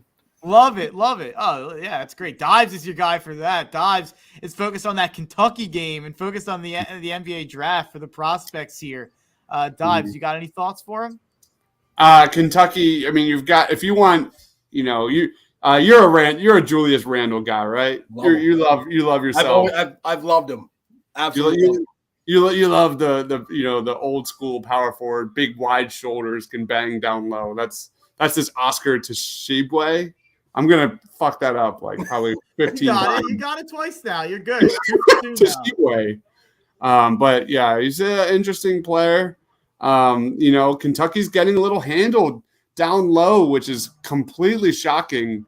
Kentucky has more rebounds, but it's a battle. It's a tie game at halftime. But this Tshiebwe guy is definitely your throwback kind of power forward. He looks like a second-round pick to me right now, but definitely someone to look out for. So I'm pulling up the Ringer and NBA draft guide. No free ads, but that's a draft guide that I absolutely love to use. I was on it earlier today, so I wanted to pull up because I usually don't dive too far deep into who's going where, and I kind of focus on it from a college perspective and a gambling perspective most of the time. So I just know who the good players in college are, which we know is not always necessarily what translates. I mean, Luka Garza was the player of the year last year. He can't get minutes in the NBA. He's like a second-round pick. So I'm just looking for guys here. Where Kentucky, they've got a guy in Ty Washington. He has 2 points. He's not doing anything. What's going on there? Have you seen anything? No, St. Peter's has a terrific defense, man. Ty's not getting anything going. He's only got 4 shot attempts, 1 of 4 from the field, 2 turnovers, 2 points. He's a really good passer. So that's something that's big with him. He's not asked to shoot a ton of threes, but he's a really good pull up shooter from the mid range at least. I'm looking at here. He makes 52.5% of his floaters. This is a guy that's pretty interesting. He's a first round prospect. So the Sixers, unless we make some sort of move, we're not going to have any sort of first round pick. But Ty Washington is a fun guy to look out for.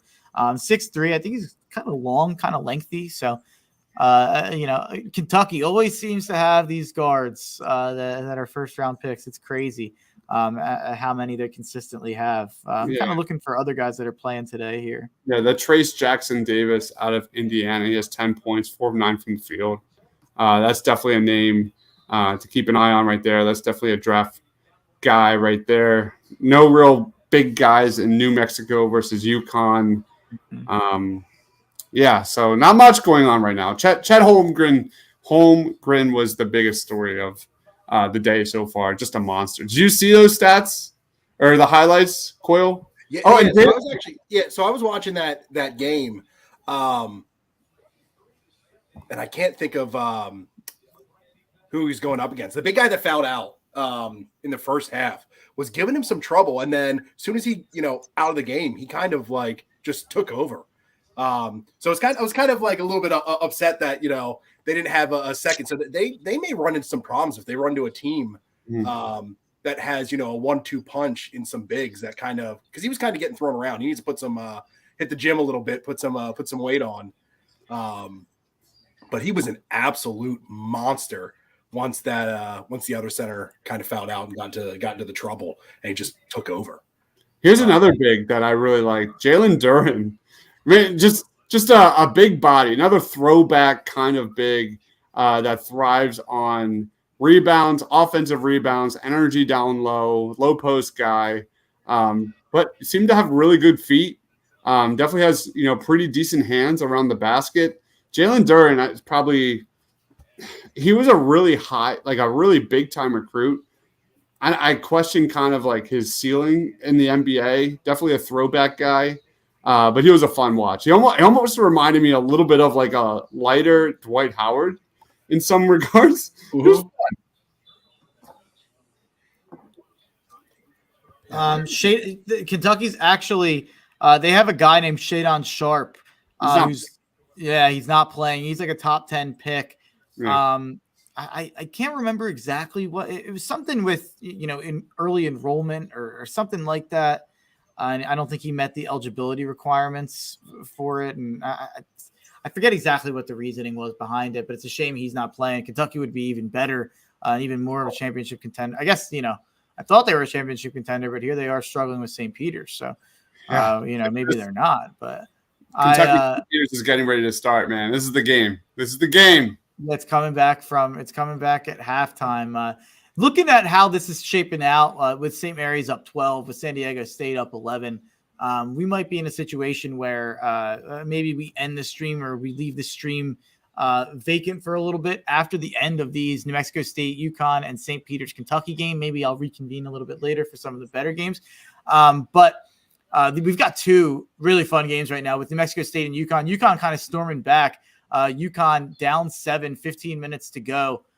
They just got fouled, so they might be going to the. They're nowhere near the bonus yet, so side out. But down 7, the momentum on that last 3 that Yukon hit, it sort of felt like it was going to start shifting towards Yukon, but New Mexico State kind of quieted them down the next couple possessions. So I'm obviously hoping for an upset there. I'm hoping for New Mexico State to pull off an upset and to cover a +7 spread.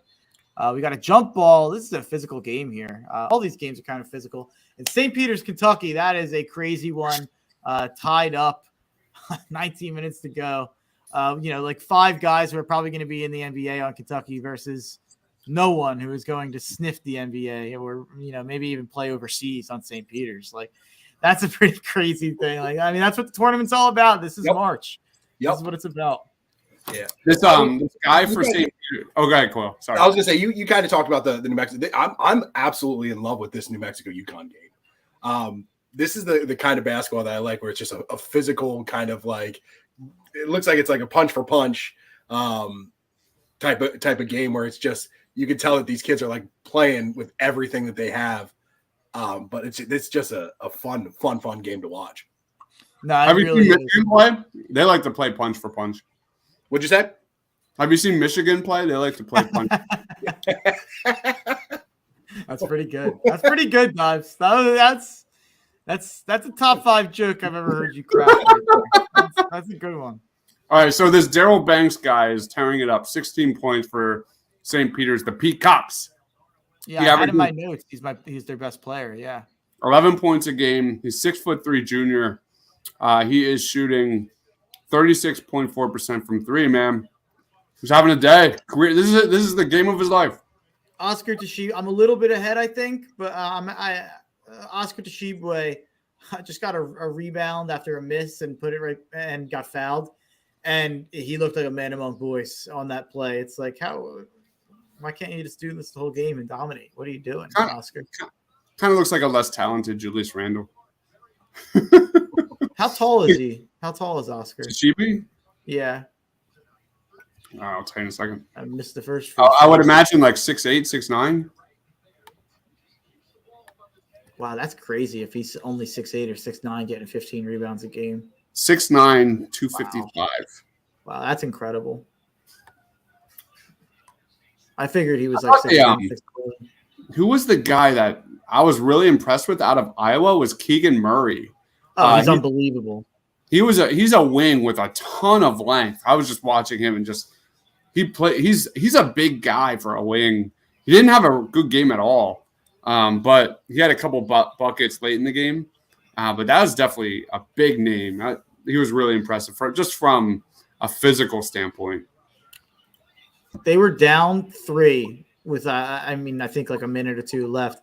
He didn't get a touch on the play. They went to someone else, and it was unbelievable that they didn't get Keegan Murray a touch because he was the whole reason that, they had any chance or people were even interested in them as a team that can make a run. And obviously that's, it's funny because everyone spends all their time like I do. I've done a million podcasts this week and radio, stuff with Fox PHL The Gambler, and everyone's trying to find their upsets. Everyone's trying to find, the right upset.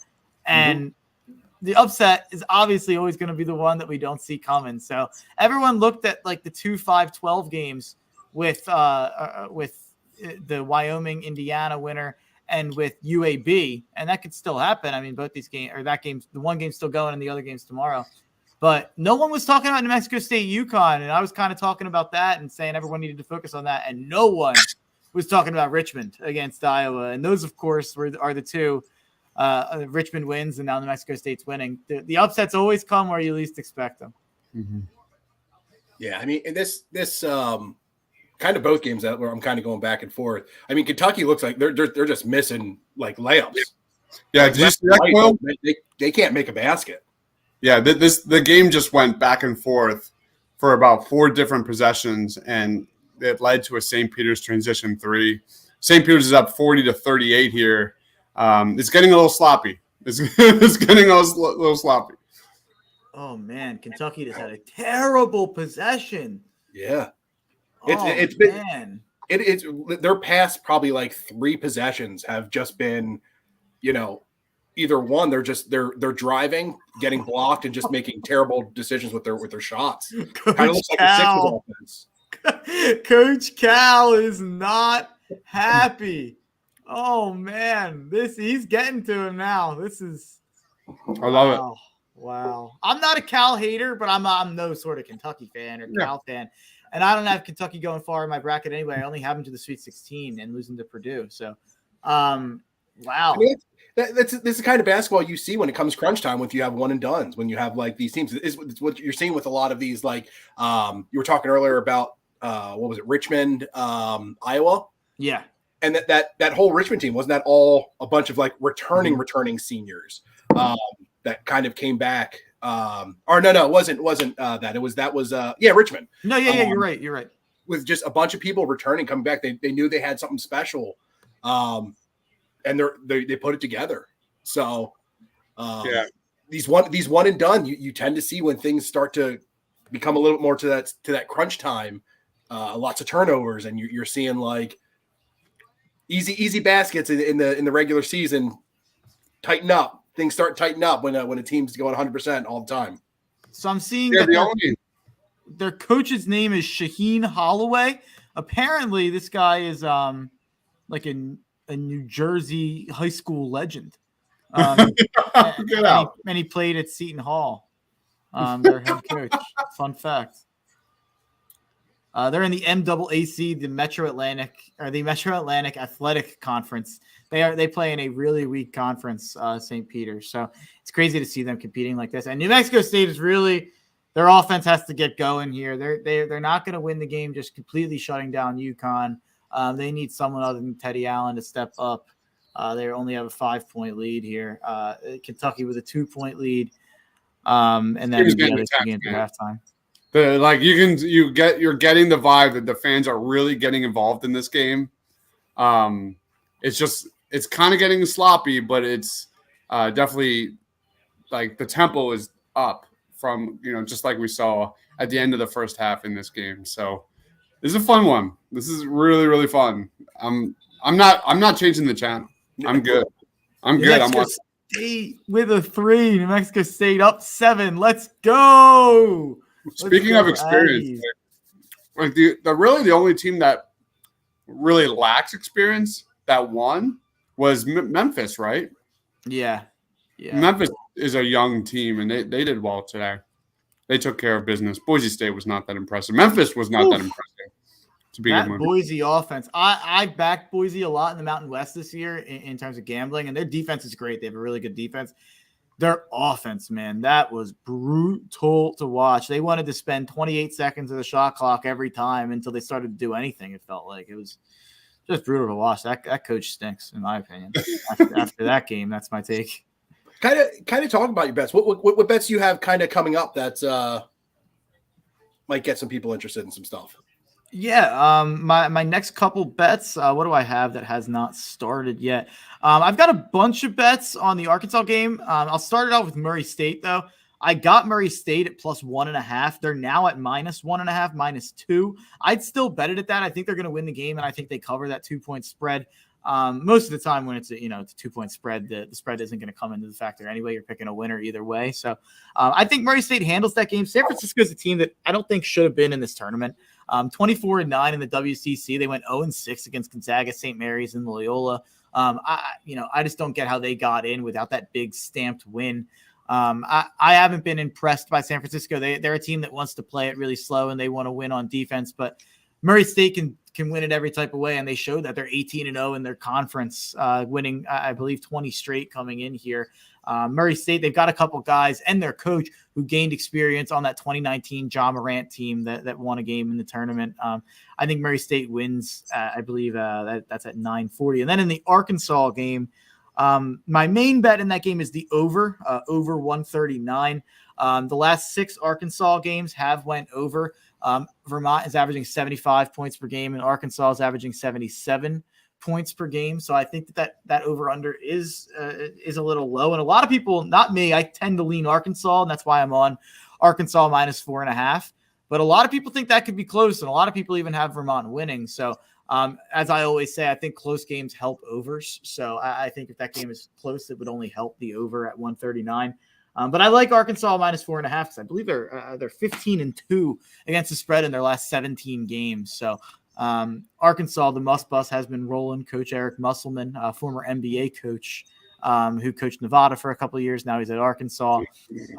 He's one of my favorite coaches in the league. Arkansas, as I'm watching TNT here, they're showing them kind of coming in to the stadium here.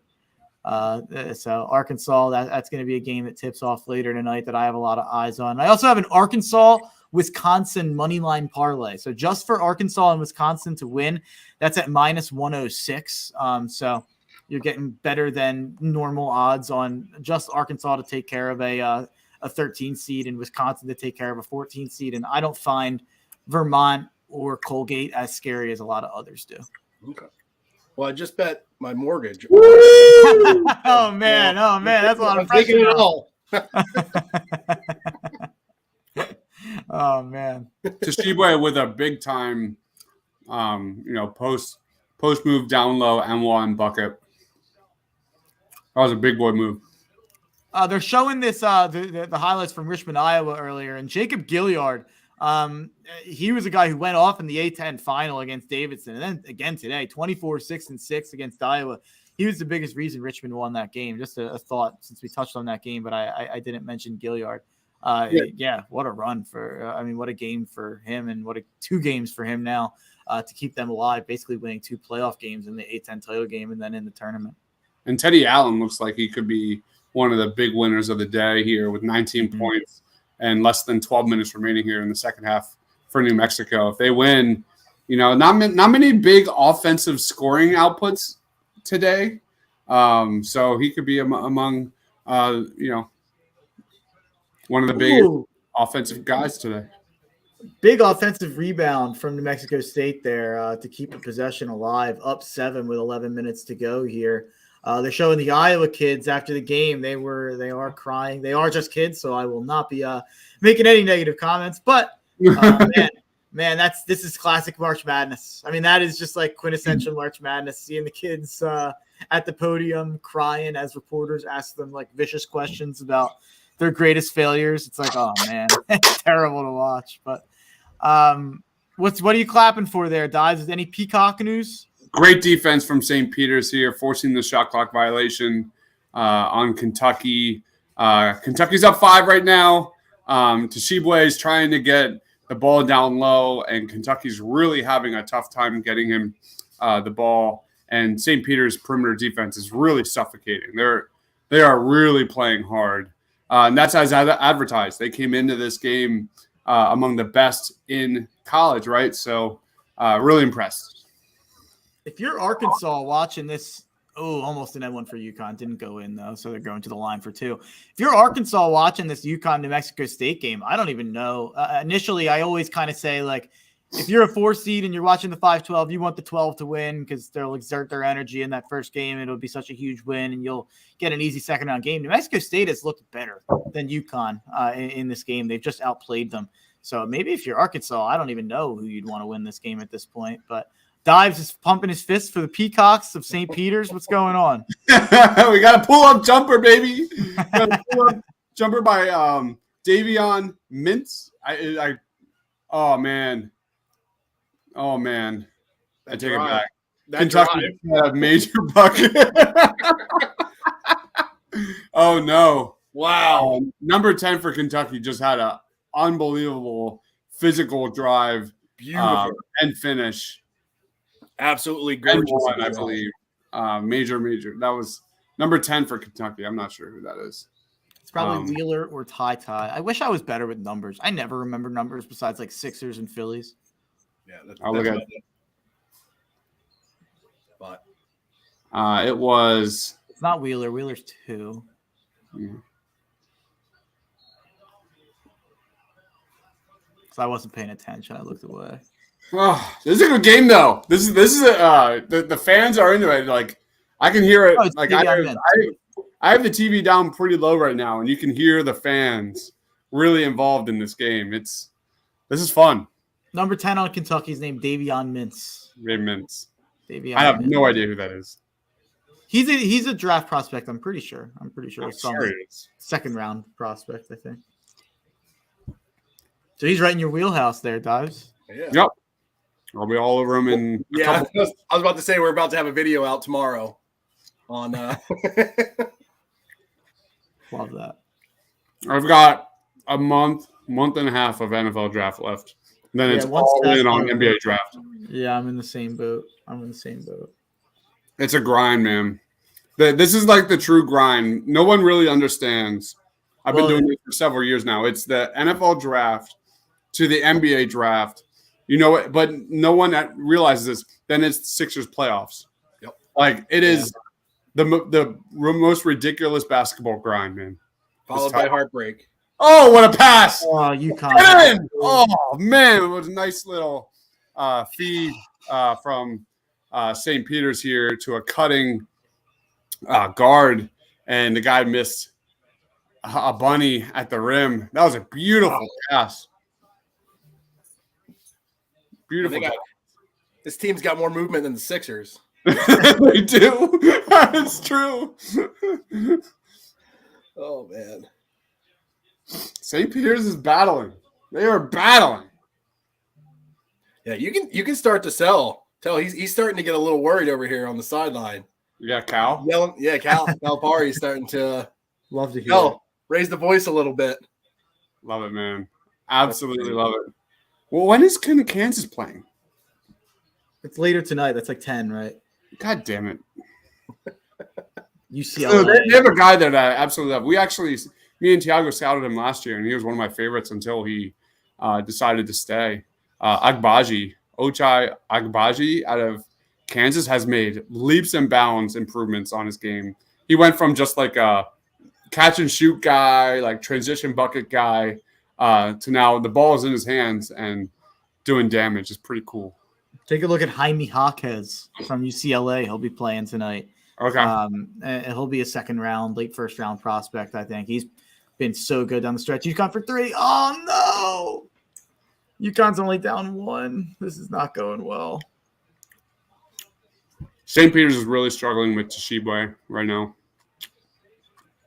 Tshiebwe is he's getting multiple shots. Rebounds. He's getting second chance opportunities right now. The size of Kentucky is starting to. Oh! Beautiful drive. Kentucky just doesn't have any kind of enforcer in the paint, even with Tshiebwe. St. Peter's doing a great job just penetrating and getting whatever they want at the rim. Oh, my God. At this point, kind of the same thing with Kentucky, though. I've just given up all hope on New Mexico State winning this game at this point. I just want them to cover. Please just cover. Oh no! What's the cover on it? I got them at +7 on Selection Sunday. Man, that's a bad foul. What did they call there? Still a game. Oh, he's hugging him. Yeah, what just happened? I couldn't tell if I can't hear the sound, so I didn't know if they called a foul or if they called it out of bounds. I couldn't tell. They're going to the monitor, so I think it's a foul. But yeah, if New Mexico State doesn't cover +7, that'd be brutal. It's been the right bet all game, and now UConn's starting to storm back. Mark, when I say UConn basketball, you say Kemba Walker. Kemba? Interesting. Okay. Yeah, that's the first name. Karan Butler, right? He's right there too. Hashim Thabit. Yeah, Hashim Thabit was what third. Yeah, I think for me, second. I think second. Emeka Okafor, man. He was yeah. Well, that's the famous Jim Calhoun. I fucked up. I took Emeka Okafor. He's not that bad. Rip Hamilton, one of my favorite NBA players of all time from Coatesville, went to UConn, man. Just terrific basketball player. And then you've got Ben Gordon. Gordon out of UConn, man. How about Shabazz Napier with that run made to the title? Shabazz Napier. He was a beast. He was. UConn made Miami pick him and then left. UConn for a time were legit. Oh yeah, they used to make runs as just deep seeds. That was when the Big East was at its best right then. I'll tell you what. There's been a lot of halftimes today. I swear to God, Indiana and St. Mary's were just at halftime for an hour. I feel like I've had that game on one of my TVs here, and they just started the game off again. They have not played. You could convince me that they had a full concert at halftime there.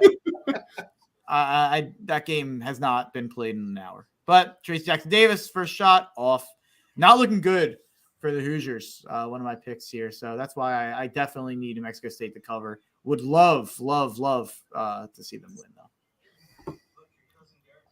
So let's switch it over to Kentucky a little bit to get the most updated thing. I believe Kentucky's up 3, 11:32 to go here. It's a game, man. This is a. You want to talk about home cooking? Kentucky 19 free throws, St. Peter's 5 free throws. St. Peter's is doing it against the refs. Yeah. Both teams are really trying to enforce inside the paint in this half. It's been fun. It's been sloppy. This is a lot of fun. It's a lot of fun. Wow. I've been watching this all game. This is probably the most energetic. Maybe it's because there's a shit ton of Kentucky fans there. Good chance. We know they travel. Yeah, the nation. But man, good stuff. I'm so impressed by St. Peter's run. So impressed. The coach for St. Peter's just gathered them all the 5 guys on the court together and gave them a football coach speech. It looked like on the court. That was pretty awesome. You guys will probably see it in a minute or two or in 30 seconds. Yeah. That got me hyped up sitting right here. St. Peter's, man, this would be a cool story. As I say that, Kentucky gets an offensive rebound. They shoot a 3. Miss. St. Peter's gets the board. Yeah, man, I hate how you're definitely further ahead than I am. I have 11:05 left. Okay, I'm at 11:20. Yeah, you're not far behind at all. I'm on Diebler time. Yeah, not far behind at all. We're right. We're right. We're Yeah, 15 I go seconds downstairs whenever I'm on with Diebler because his TV's in slow motion. So I have to use the web internet down here for everything. So I'm on the same. St. Peter's on that dial-up. He's on that 56K modem. St. Peter's. My man Coyle's getting married in a couple of weeks. Well, I'm already married. We're redo. What about second marriage? We're getting second married because of COVID. She said the first one wasn't good enough, so we got to get married again. No, I'm just kidding. So great. I can't wait. Yeah, it's gonna be fun. We're going to the beach this weekend. Oh, that's awesome. I'm already there. We're going tomorrow afternoon. Oh, that's amazing. That's amazing. I got the struggle. I use this iPad once a year when March Madness happens, and I don't know my password for everything, and everything is out of date. So nothing is working. So I'm over it. Oh, I totally get that. The passwords are the worst. Mexico State, Yukon here. Mexico State up by 3 now. Yukon's shooting free throws now. Damn. So now they're only up by 1. 7:34 to go here. Man, this is a ball game here in the Mexico State and Yukon. Yeah, I think we're on the same for New Mexico and Yukon. Yeah, I just switched the TVs around. I should probably switch them back. I don't think we've had 2 consecutive games going on today that are neck and neck. Yeah. I got one going on the phone, one going on the TV. It's the best. Oh, let's go. Let's go, New Mexico. They just hit a 3. Let's go. 52-40. You were right ahead of me there. You were like a second ahead of me. Let's go. Let's go, Aggies. Come on. This is what I love. I love this part. I want all the madness to happen. Oh, fun. I want 12 and 16 in the championship game. Hell yeah. It would be awesome one time if like a completely random team just won. Florida Atlantic. It's like wrestling. I don't know if you follow wrestling, Coil, at all. It's like I'm a big wrestling fan. It'd be like if like the most random wrestler ever won the Royal Rumble, and it was like, yeah, I don't know. Like we decided he was gonna win. Like yep, that's happened. They bring someone in from like one of the other like small. They bring him up. They bring him in like, oh, we're gonna allow him to join just for the fun of it, and they end up winning it. Yeah, that would be like St. Peter's goes on and wins the championship. Who is that school? Florida International? Florida Gulf Coast. Florida Gulf Coast. Dunk City. That was the best ever, man. Andy Enfield was he was Florida Gulf Coast coach. He's now USC's coach. Toshibwe is getting easy buckets. They're just the entire penetrate, get Toshibwe down low. I'm sorry to be ahead. St. Peter's takes the lead. Get out of here. 9 minutes left, and St. Peter's takes the lead. A 1-point lead, 53-52, a 15 seed. With a step back 3. James Harden. Hey! Wow. Wow. This is unbelievable. We got New Mexico like State Tyrese up Maxey. 2. New Mexico State up 2 with 5 minutes to go here too. We got two barn burners here, man. This is awesome. San Diego State up 5 points with 18 minutes to go in the second half. Oh my God! Did you see an that ugly shot? I hit the back of the backboard. Man, St. Peter's, you can do this, man. St. Peter's is 7 of 13 from 3. They're hitting shots, man. They're stepping up. Come on, hit that shot. Teddy Allen took a bad shot. Let's go. How's that not a foul? St. Peter's is up 3. Oh my God. Teddy, take it back. N1. Take it back. This is a good game. 8:17 remaining. St. Peter's versus Kentucky. Kentucky's going to the line to tie the game against St. Peter's. What an entertaining second half this has been, man. Back and forth. The entire UConn's going to the line. Take over for me for 1 second. All I'm going to say right now is what is going on with this Aggies game. Refs are playing against the refs too. Guy just takes like 6 steps.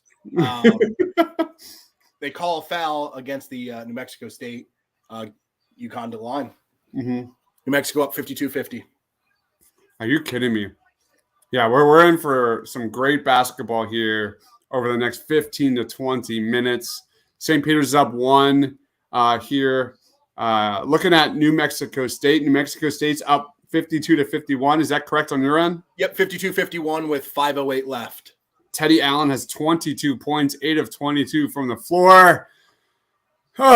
Kentucky just hits a huge pull-up jumper. Just took the lead back. There has to be at least 5 or 6 lead changes in this second half alone in the Kentucky game. Just really fun, really fun. My favorite game of the day so far. Easy. These 2 games right now have just been, we got it for 3. Oh, and New Mexico hits a 3 to go up 55-52. But these two the step back really 3 by the dude from St. Peter's, man, number 32. I got to know who that is. That was a big time shot. Is that Murray? Some guy just hitting step back 3s. I'm gonna look it up because that was impressive. That was really, really impressive. Once again, New Mexico State getting beat up by the refs. Really? We'll see if they show the replay on it, but bodies are getting thrown. I mean, it's a physical game. They've been letting them play, and now they're starting to call some ticky-tack stuff that is not being called on the other side. So, all right, I'm going to. I also may be leaning one way with with wanting New Mexico to do the upset. So, are you? I always root for the upsets, no matter what. I'm not. Yeah, I have nothing riding on this. Man, I am on the edge of my seat here with this. I got man, New Mexico State up 1. Come on. Holy cow. 4:20 to go. I put them on the main TV, so I'm going to be a little behind on Kentucky. You'll probably be with us then. Yeah, that's fair. All right. That's fair. I just put on New Mexico versus Yukon because there's only 4 minutes left. I'm going to put on Kentucky on my computer here. But I'll have it muted. 2 terrible shot. They called a foul! Let's go! 3-point foul for New Mexico State. Going to the line for 3. Danny Hurley not happy. They just showed someone randomly wearing like a 2000s era Sixers jersey. Oh, we know. Really? Where's this at? Buffalo, New York. That's not that crazy. He's scouting second round is what he's doing. That's what I'm doing, Quail. Man, Teddy Allen, New Mexico State. Also, cheaper by the dozen. It's an ad going on right here. For Scrubs fans out there, Zach Braff is playing the Steve Martin role. My friend saw him, so it was good. I'm a huge Scrubs fan and a huge Zach Braff fan, so I'll have to make time to watch that. Absolutely. So while you were away, there was 2 kind of I saw the one. Yeah. They're both ticky-tack. Yeah. The second one was they've been letting them body up each other. Mm-hmm. And then it was a kind of loose ball. Yukon lost, and then they were just like a late foul call. Yeah. Just away from it. It's just like, man.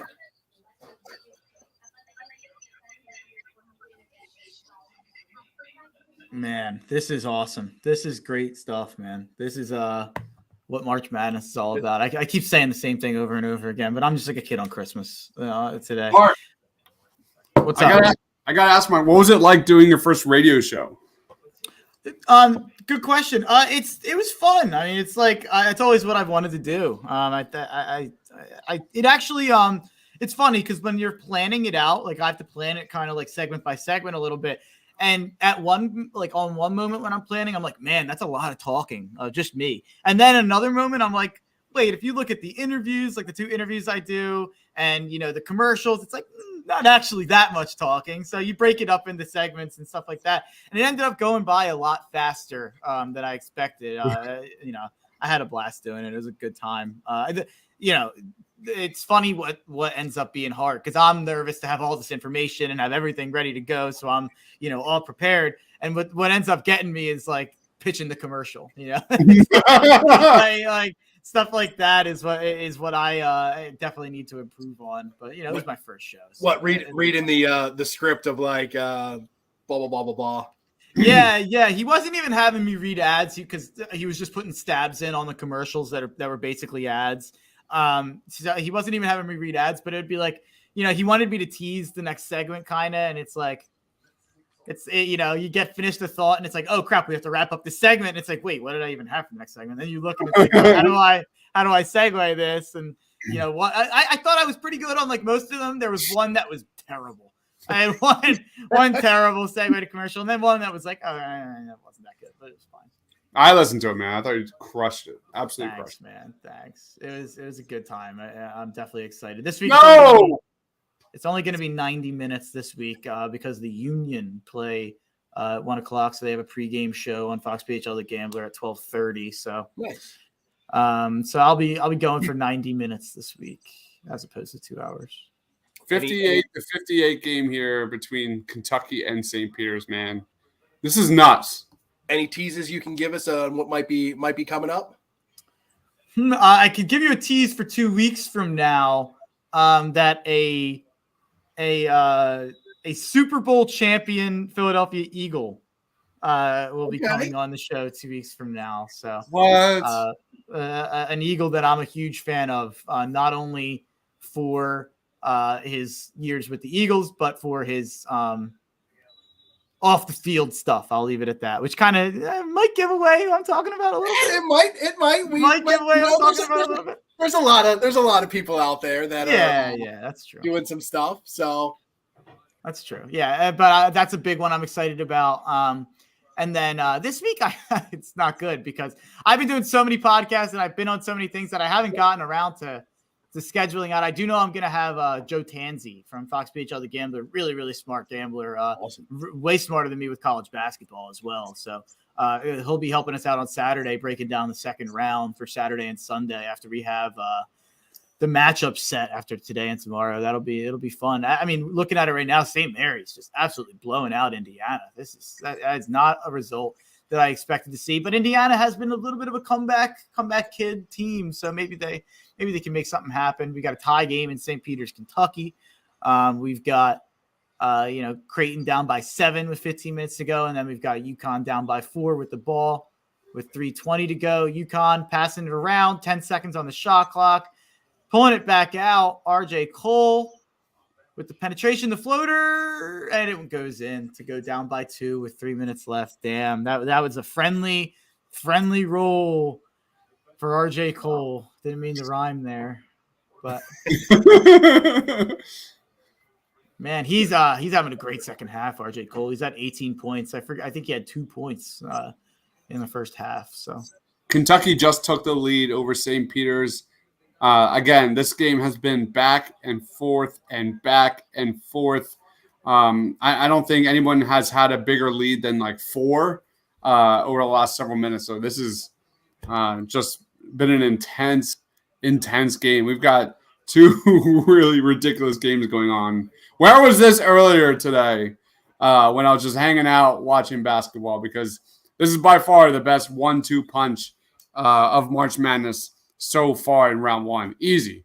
And New Mexico State's offense, they're just not moving without the ball. Nothing is going on. Like they got nothing going on that last possession. Now UConn's got the ball down 2. Don't like the vibes. UConn, RJ Cole tries to penetrate, kicks back out to Jackson Jr., who goes in, and that's a bucket, and it's a tie game. 2 minutes to go. Whaley with the bucket. Man, this sucks. New Mexico State representing the WAC here against the Big East. Oh, good pass. He missed the layup. Oh, Come on, New Mexico State. Fires a three. Bang! Who cares? Who cares about layups? Get the rebound and shoot threes. Who am I? Minute 30 left. Teddy Allen, ice in the veins. Who, by the way, may have the ugliest shot that I've ever it's seen. so ugly. It's so ugly. It's Markel Fultz. Oh, man. I just saw it. Post I just saw ATV it. injury. There's definitely it looks really, really bad. Oh, Yukon with the There's a hitch, pulls like, within so one. bad. Yukon pulls within 1 minute 12 and counting left. Man, get a bucket, New Mexico State. I think you got to waste the clock. Yeah, Teddy Allen's holding it. You got to let Teddy Allen cook. He's making a move at 12. That's not a good shot. He gets the foul call. We're going to the line. 52 seconds left. 2 foul shots for our boy Teddy Allen. Number 0 on New Mexico State. Number 1 in our hearts right here. Yeah, he is. We are rooting for Teddy Allen. This dude is tatted up. That was a late call. My goodness. Oh. And That St. was a- Peter's it just was hits a a late layup underneath to go down by 2 with 5:01 left. Wow. Yeah, And I a just- block. Oh, they called a foul. As John Rothstein just tweeted, and as he would always say, this is March. This is, this is unbelievable. I'm glad we got some better games. Yeah, the Providence game was like it got close for a minute. It was fun, I guess. I didn't really. Iowa Richmond was fun. Yeah, Michigan, Colorado State got a little more fun in the second half. And then Michigan pulled away. Yeah. Yeah, like that Michigan run there in the second half was pretty interesting to see. I didn't see a second of the Baylor game. They just rolled. Yeah. They just rolled. North Carolina. I think North Carolina was the most impressive of the day. I had North Carolina advancing to the Sweet 16 and beating Baylor. They hung 95 on Marquette, and they looked awesome. They looked very. It's going to be a fun game on Saturday. Kind of looking at the Creighton San Diego State. Creighton's making a move back into it. We're 50-44. Interesting. Keep tabs on that a little bit. Look at that. What wasn't that a pretty decent lead? Yeah, they were up by in double digits. Yeah, double digits. Yeah, I thought it was like 20-point lead there. I thought it was like 15. I don't know though. I haven't been paying close attention to that. I don't have a bet on that game. I picked San Diego State in my bracket, so I should be rooting for them. But Kentucky has the ball up for 4:30 remaining here. In the second half. Big possession here.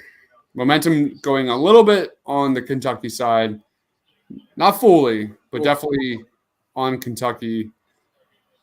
Pick and roll. That's right there. There's the talent difference. 100%. You get that. What a play! What a defensive play from New Mexico State! Wait, what's a really? Oh, and 1 to go up 5. New Mexico State, Teddy Allen. This guy. You're a star kid. Go talk to the crowd. Go talk to the crowd. Say something. The coach is laughing. The coach is a well-dressed man. He gets the steal, and Can you believe he ran and took that shot? Oh my God, this dude's got balls. This dude's got onions. Can you believe there was 33 seconds left? They would have fouled. And this dude takes it to the hole. Oh my Lord. he gets the steal. He gets the ball, dribbles down the court. Wow. Finishes the layup and 1. Sorry for the screaming if I hurt anyone's ears out there, but holy hell. Wow. Teddy Allen, number 0. That's big time right there. That's big time.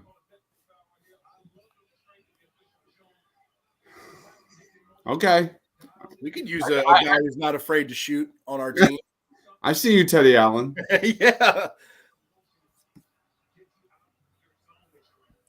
Teddy Allen, number 0 on the court, number 1 in our hearts. I mean, that is just that's what I'm always going to say about this guy. I mean, this guy, he is single-handedly single-handedly won this game for New Mexico State in terms of offense. This is an unbelievable game. 33 points, 10 of 24 from the field, 4 for 7 from 3, 9 of 9 from the line. He's had the best game anyone's had today, I think. Drew Timme might be in the conversation for Gonzaga, but wow. I mean, this is in like a close game too. I think that's the biggest game of the day. Teddy Allen. Wow. And you look at the Texas A&M averaging 33% from beyond the arc. They are 11 of 17 in this game. Wow. Coming up big, man. Coming up big. How many of those is from Teddy Allen? Teddy Allen has 4 of those, man. Yeah, 4 for 7. Yeah. Great game. Wow. Well, I guess, the rest of the team shooting 7 for 11 from 3 anyway, so they're doing their role too. I shouldn't slight them, but Yukon down 6, 25 seconds to go. Just don't foul. Don't foul. Don't foul. Yukon hits a 3. Jesus. 19 seconds left in the game.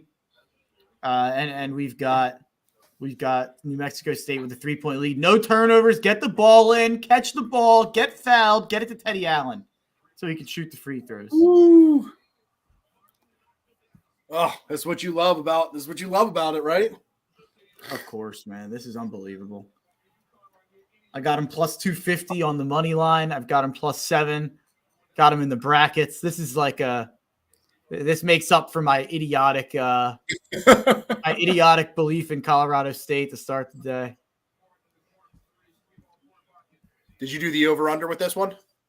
No total play. The only total I had today was actually that Arkansas-Vermont over 139 total. After this bet settles, I might end up betting a little bit more on that Arkansas over and on Arkansas in general. I haven't decided yet, but yeah, I can't believe Colorado State only scored 63 points against Michigan.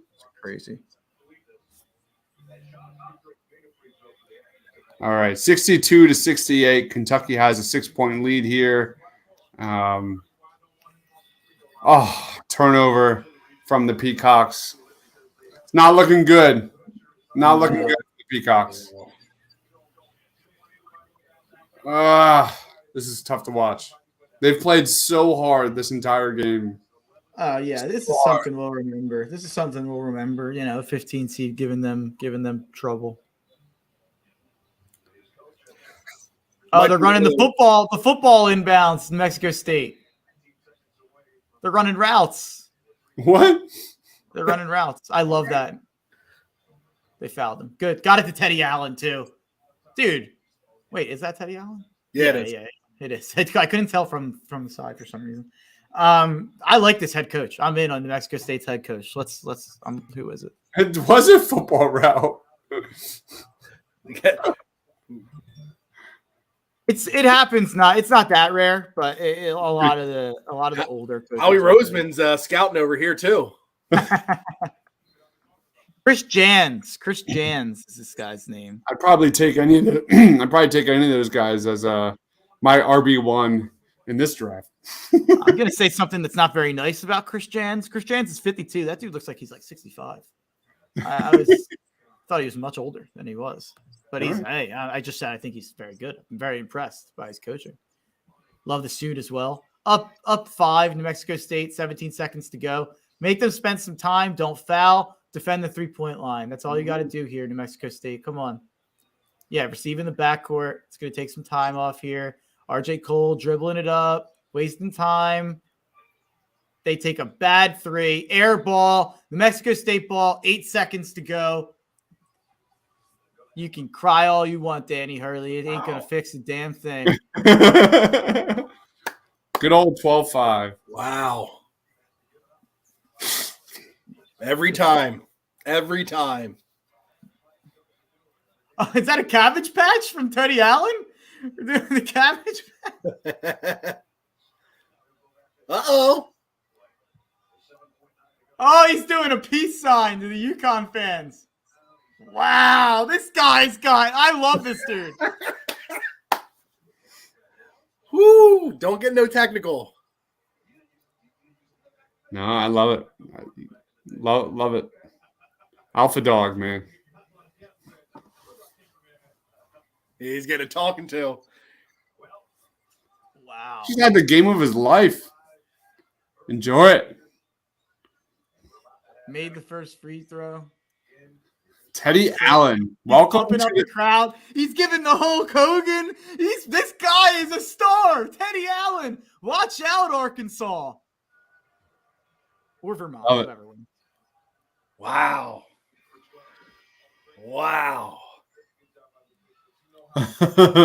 Up 7. 6 seconds to go. Dribbling it out here. It's got stones, man. Nope. No make. The legend of Teddy Allen. There's the upset. Teddy Allen. There it is. New Mexico State 70. Yukon 63 in Buffalo, New York. This stadium is full of Yukon fans. This is not a far trip to Buffalo as opposed to New Mexico across the country, defying all the odds. The 12 seed. Man, that was unbelievable. Yeah, some assistant coach just went up to Teddy Allen and was whispering, and Teddy Allen's laughing. He's like, yeah, dude, you're a star. You're an absolute superstar now. Like, go check Twitter. Like,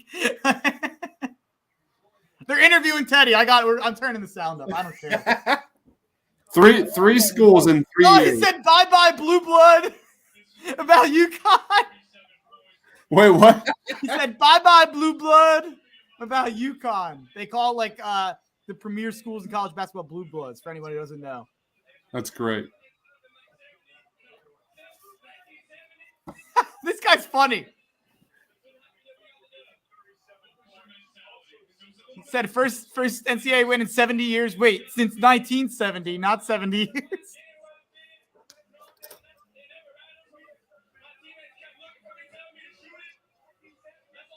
This guy's got money signs tattooed on his shoulder.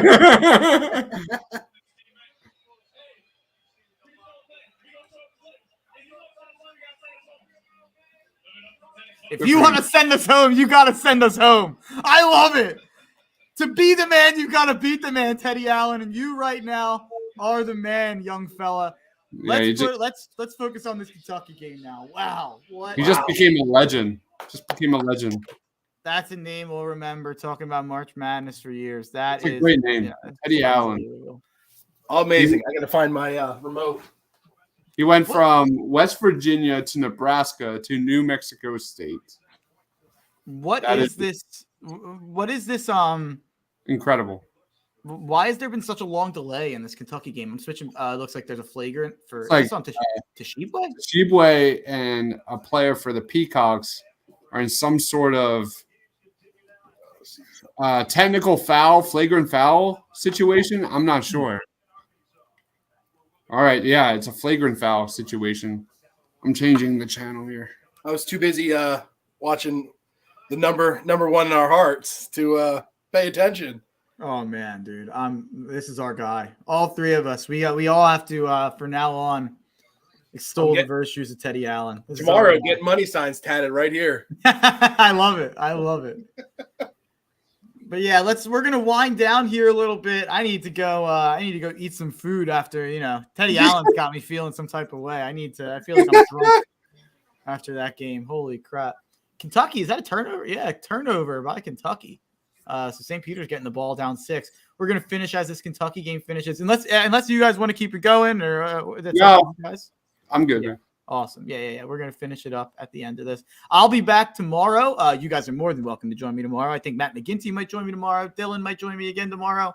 We're going to be doing this more tomorrow when I have off. So I think I'll be doing it during the day. I do have a game of the year in Miami against USC tomorrow at +2.5 bet. That's, I am, I think 4-1 lifetime on game of the year. So, We're gonna go with Miami. It's gonna be a maximum play. I love Miami in that game. St. Peter's down 4. Kentucky with the ball. 4 seconds left on the shot clock. Turnover. St. Peter's. They're running down 4. 2:20 to go for 3. No, brick. Rebound and put back in though. Down 2 with 2:13 to go. St. Peter's. We thought it was dead. We thought Cinderella had went to sleep, but the slipper might fit. There's a 2-point deficit, 2 minutes to go. Kentucky looks rattled. Coach K is screaming. This is March. We got 2 players on St. Peter's with neon pink shoes. What's most important about it? Yeah. Rebound, St. Peter's. We're going up the floor. A chance to take the lead if with a 3. A chance to tie with 2. St. Peter's coach is losing his mind. 15 seconds left on the shot clock. Number 11 dribbling it out at the top. Number 14 with the ball at the top. Over to number 15. Over to 25 for 3. Bang! 1-point lead for St. Peter's. 20 to go. Timeout, Kentucky. Coach Cal is rattled. This is unbelievable. Get out of here. Oh, my God. Get the fuck out of here. Not joking. Wow. St. Peter's is not going to let Teddy Allen have his moment. Wow. Oh. Also, can we talk about the off-ball movement of what just happened on that play? Fantastic. Yeah, that set was awesome. That was an awesome set. Yeah, this coach is going places. This is his moment. Oh, you totally know he's getting a job now. What's his name again? Shaheen Holloway. This dude's getting a job. Watch out. There's a ton of open jobs this year. Unbelievable. By the way, we are not sponsoring. We are not sponsored by Hulu. No, yeah, we certainly are not. We certainly are not. Let's scroll up. Creighton down 6 to San Diego State with 7 minutes to go. But hey, Hulu, if you want to give us the bag, I mean, we're listening. My goodness. I'm a big Hulu fan, so you know. The St. Peter's team, man. 8 of 16 from 3 in the game. My man Daryl Banks. My man Daryl Banks, a junior, has 19 points, 5 of 5 from 3. Whew. The Oscar Tshiebwe has 26 and 13, 2 steals and 2 blocks in this game. Wow, this is unreal. So, yeah, my goodness. Rebounding wise, 32 to 28 on Kentucky's side. Hasn't been that big of an advantage as we expected here. But my goodness, 19 more free throw attempts on Kentucky's side in this one. So you know that they're going to Tshiebwe here down low. So we'll see. Man, this is unbelievable.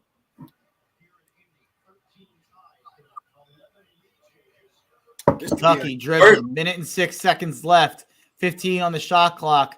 Wheeler with the ball. They're trying to get it to Tshiebwe. They are denying the ball on Tshiebwe on both ends.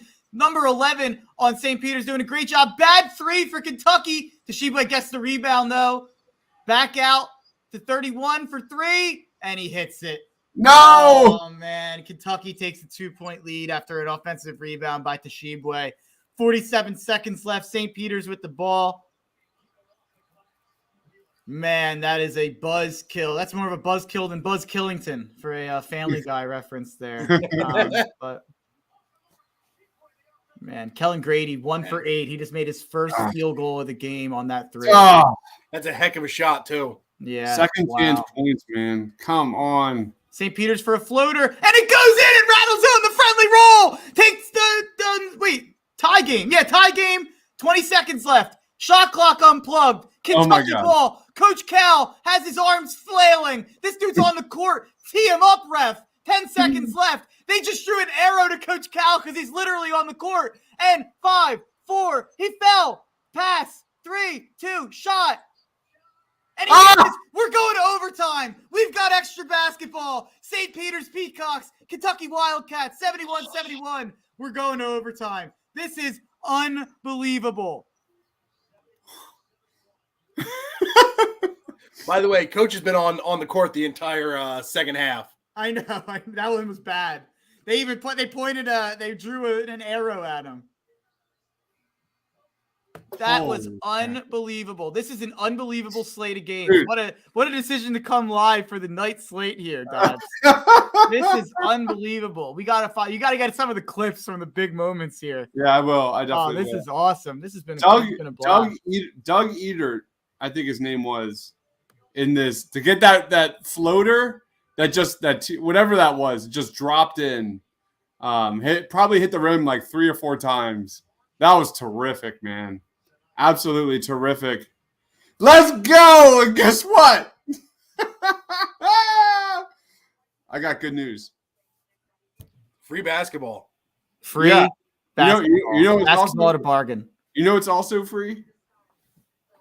What? TPL? Paramount Plus just shared the entire season of Halo for me. Okay. Uh-oh. Let me get that login. Yeah, I don't care. Why would I care? I just got the email. Canceled ours. Please do not reveal spoilers in your coverage. Oh, wait. I've got 5 views per screener. It expires in 12 days. Nice. Cool. This is in the pantheon of it's already in the pantheon of great games, great first round games in March Madness history. Like this goes down in history as one. And I spent all morning this morning watching March Madness compilations of old upsets and buzzer beaters and the best moments in March Madness history. This will be on those compilations going forward.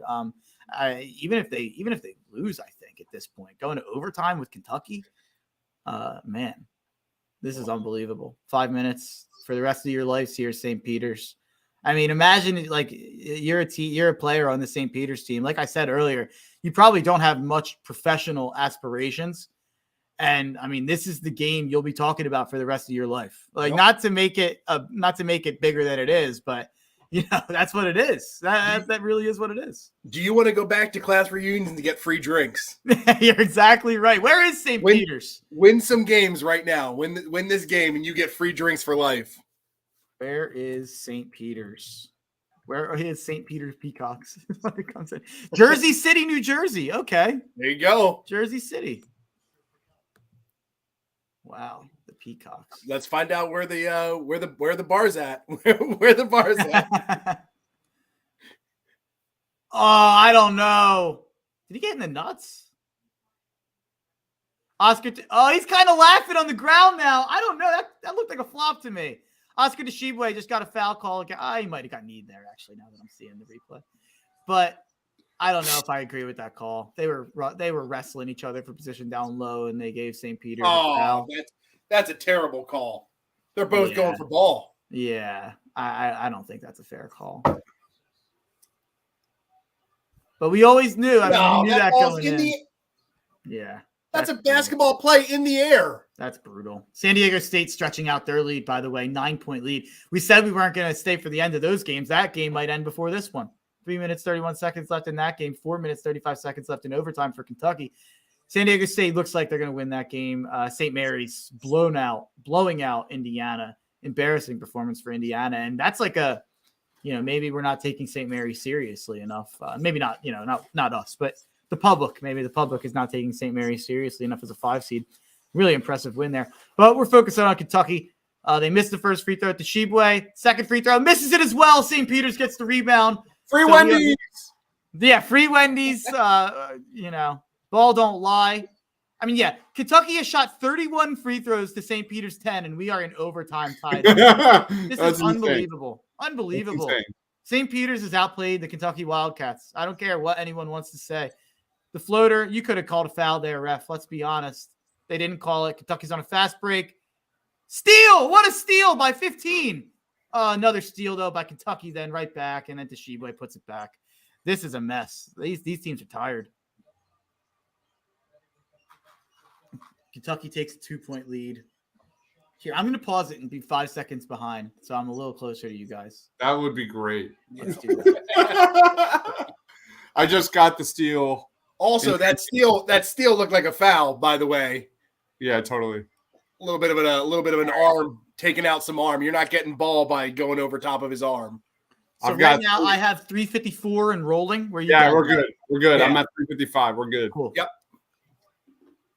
Tshiebwe has 28 and 14. 9-point lead for San Diego State. And obviously a 2-point lead here for Kentucky. Foul on the floor. Is that on Tshiebwe? Are we in foul trouble at all?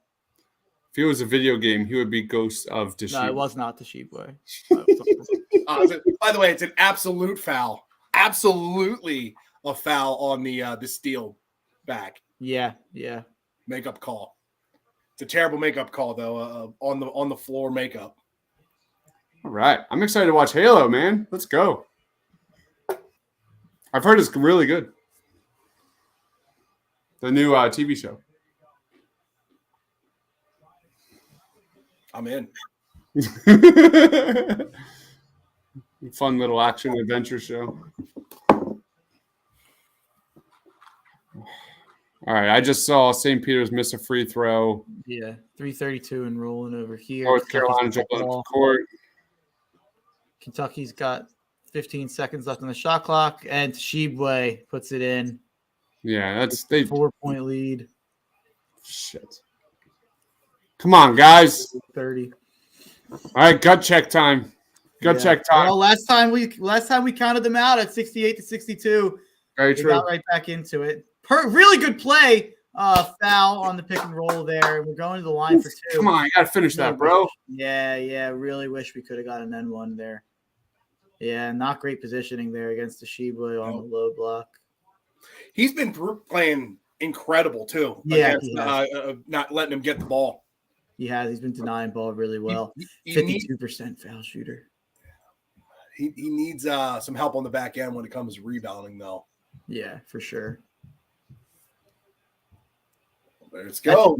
That did not look good. That looked like it was going to go left, but it I didn't think that was going to hit the rim at all. Yeah, same. I thought that was hitting backward. Jeez.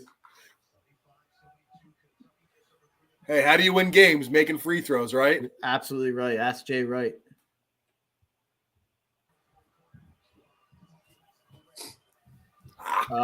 Missed the second one. That's big. That's a big miss right there. All right. St. Peter's down 3. 3 minutes to go. 24 seconds on the shot clock. Timeout. Nice press. Nice press. That was a foul? I thought they called a timeout. I thought they called a That was timeout. a timeout too. Foul. They called foul. Oh, dude, this coach is pissed now. This coach is done. That was a terrible call. What's the foul? He beat him to the spot. That was a great trap. Yeah, that's bullshit. Ball don't lie. First free throw missed. That was bullshit. Yeah. I don't get it. Yeah, the coach can't believe it. Again, if anyone's joining late, Shaheen Holloway, coach for St. Peter's, Missed was both. a South Jersey high school. Oh my god, that barely hit the rim. Legend. Yeah, Kentucky Little- struggled down the stretch in free throws, shooting 66% here. Kentucky a little tense a little bit. That's 100% tense. I mean, Hit that three. All the pressure. Hey, tied up. 2 minutes and 38 seconds to go. What a game. This is unbelievable, folks. Holy crap. I can't believe that. Like, this is the nothing game I saw from Kentucky this year kind of told me that they'd be vulnerable in a spot like this. This is unbelievable. Wow. This is going to be one of the top games of the Oh, tournament. he almost got a steal there. Almost got a steal. I'll get it. 5 seconds. 5 seconds on the shot clock. And a bailout foul call. Come on, man.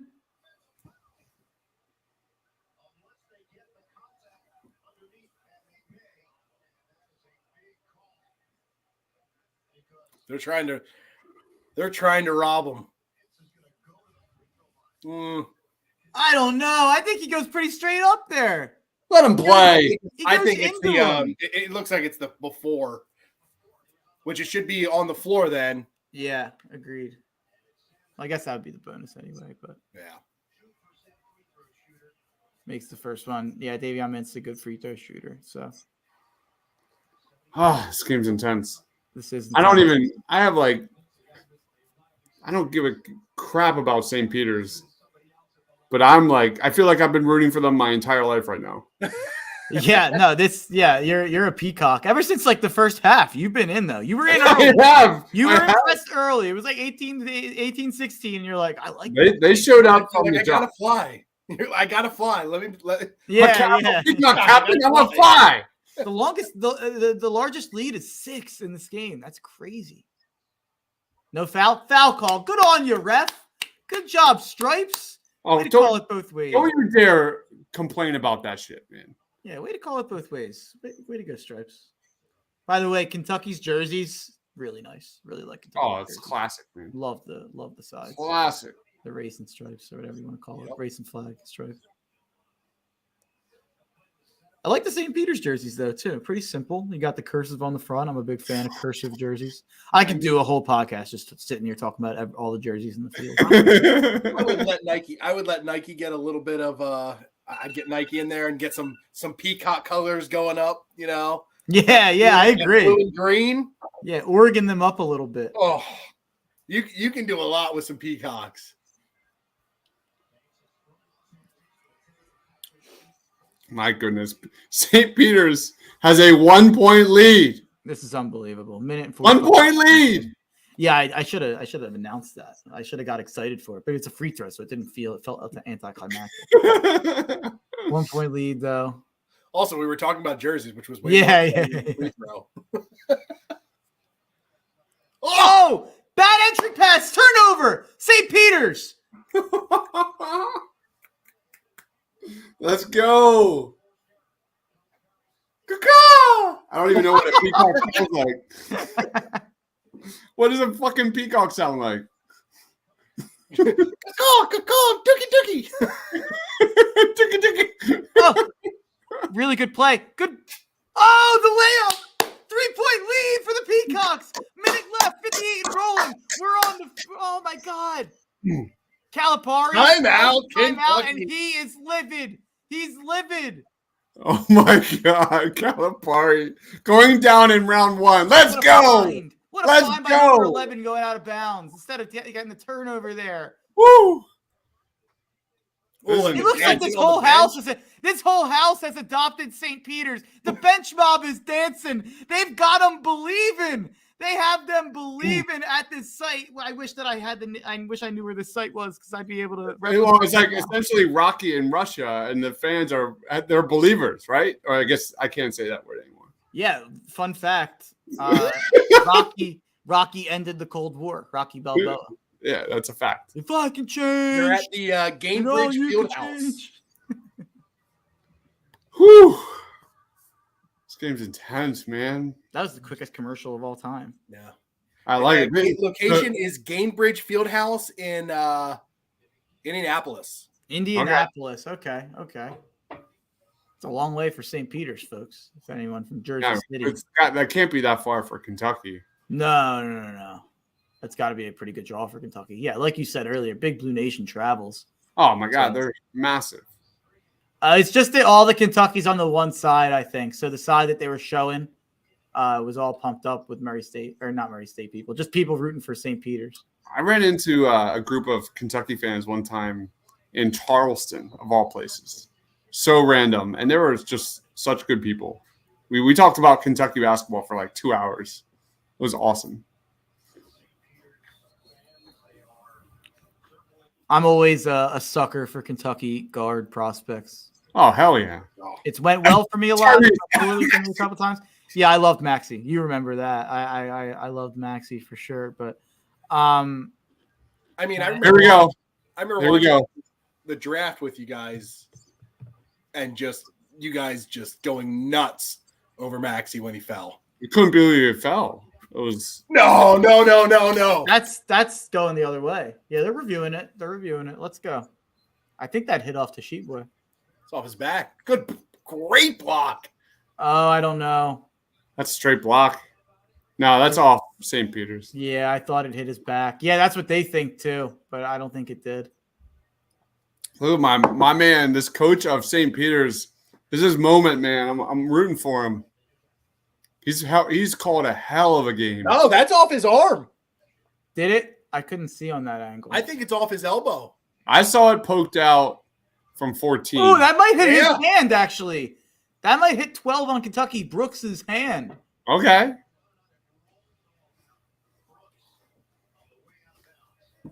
Hands down. Yeah, it's off his thumb. Yeah, I don't think the St. Peter's guy touched it. That's off St. Peter's. Wait, No. where? I think it hits his thumb. No, it hits the hand of the St. No, it Peter's. absolutely hits Kentucky's thumb. That's not Kentucky. Oh, you're right. I missed it. No, I saw the I same. just saw that. That just one saw that angle makes angle. it look like that, Dibs. The one angle makes it look like that. I agree. The problem is because Dibler has the 56K modem, he only gets like We got 480p. Gene Steratore, the rules analyst. It's football. You're a football guy. What are we talking about? You can't be a ref and a ref on both sports. I was gonna say a ref and an ump, and then I was like, we're not talking baseball. You're an idiot, Mark. Cool scoreboard at this place, by the way. Fun fact. Where I forget where you just said it. Indianapolis. Yeah. Yes. Greenfield or something. Cool scoreboard. Yeah, there's a ton of Big Blue, ton of Kentucky gear in the crowd At Gainbridge Fieldhouse.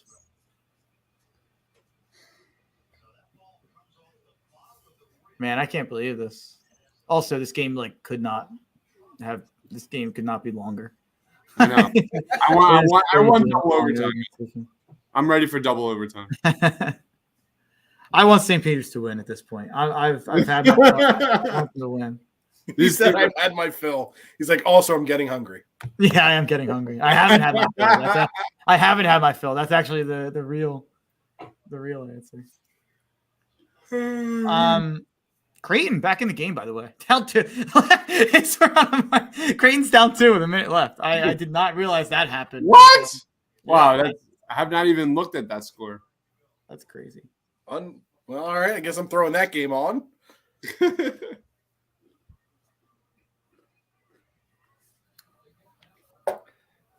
Watch that game go to overtime. Oh. Yeah.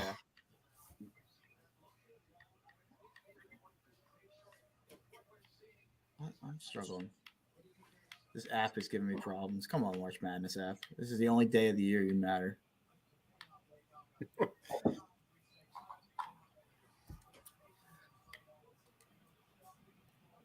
Did they get it right? What's going on? I think it's St. Peter's ball. Yeah, St. Peter's ball. Wow. That's what we want. What is that game on? Good possession here. Good possession. What? Which one? Creighton. Creighton True TV. St. Peter's advance the ball. Get the ball past half court. Okay. Down 3, 11. Oh, they called the foul. Let's go. Coach Cal's man, that was close. That was close. I don't know if that was a foul. That was close. Let's see slow-mo here. Oh, that's a foul. He comes from the other side, too. He's getting mugged. He's getting mugged. Yeah, that's a foul. It's a foul. I don't feel bad anymore. Sorry, Coach Cal. It's funny. I don't know why I'm being so negative towards Coach Cal. I generally I don't dislike him generally. I'm fine. Neutral with Coach Cal. I guess I just appreciate him because I think he puts good talent into the NBA. Yeah, I like his ideals. Yeah.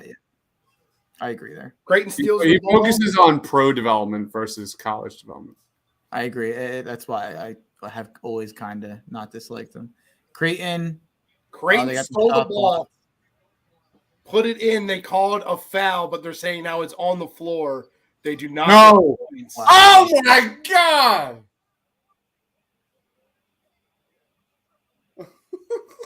I looked away. What happened? I looked away and we got a replay. Kentucky just hit a 3. Oh man. St. Peter's. Wow, that's an impressive shot, man. That's How do you hit that shot? That's Ty Washington Jr. He finally showed up. Yeah, he's been a non-factor in this game. Yeah, he really has. Creighton, San Diego State. They are going to a replay on when the foul and what happened. That's a bizarre thing to replay. I feel like. I've been watching college basketball all year long, and I feel like they were not replaying plays very often at all. And then now we're in March Madness, and I feel like the rate of replays went up like 300%. I honestly, I don't even know what they're looking at because they steal the ball. Is that a foul? No, it's a steal. It's a steal.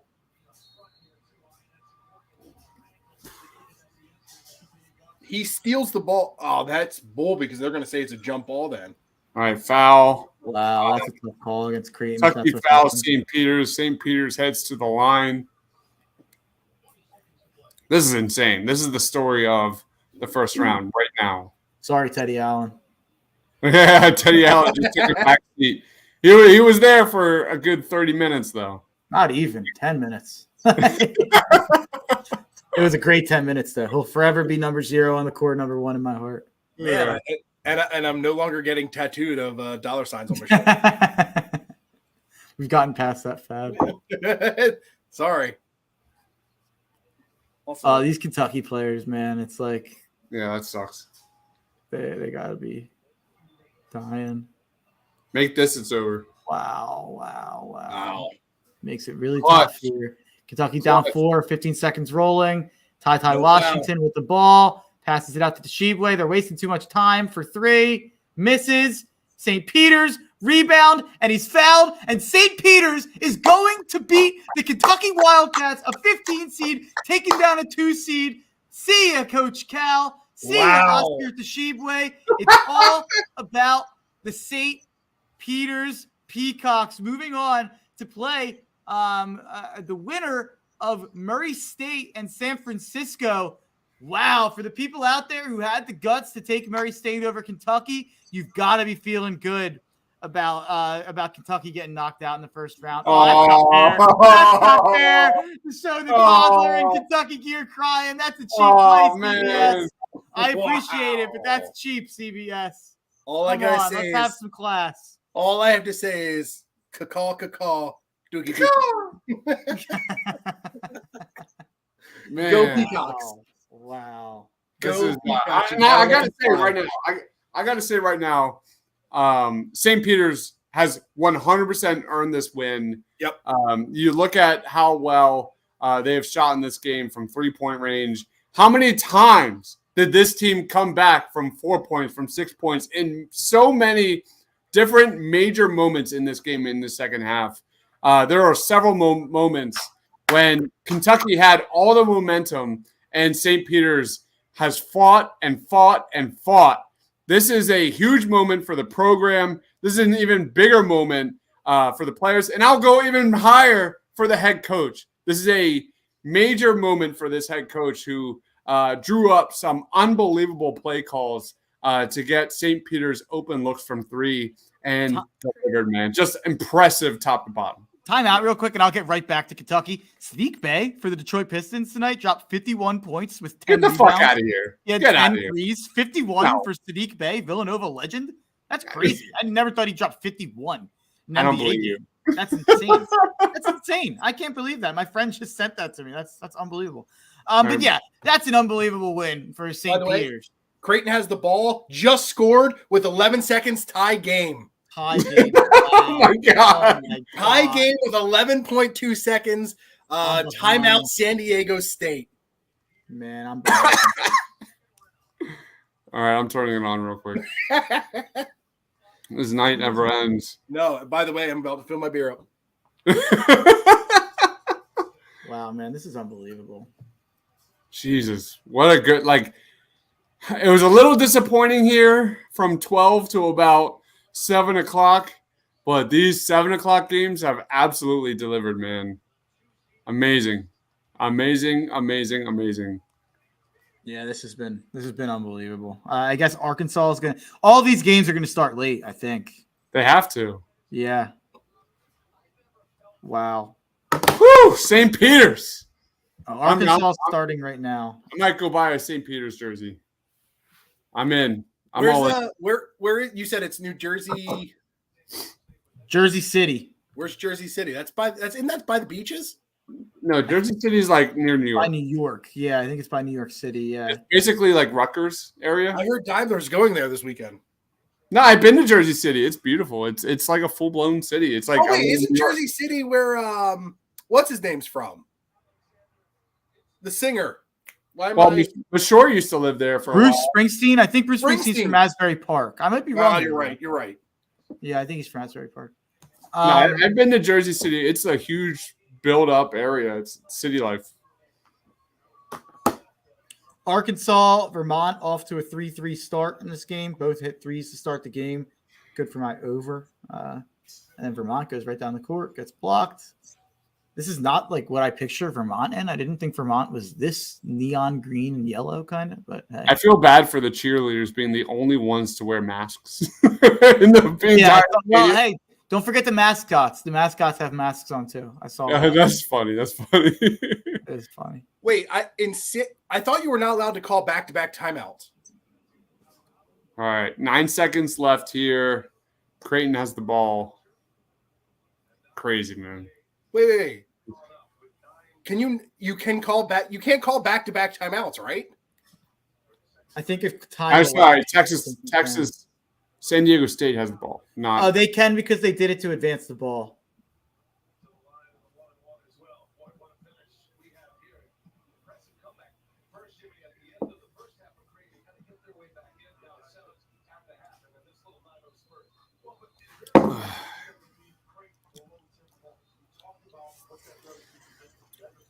Guess I got to do a Halo review.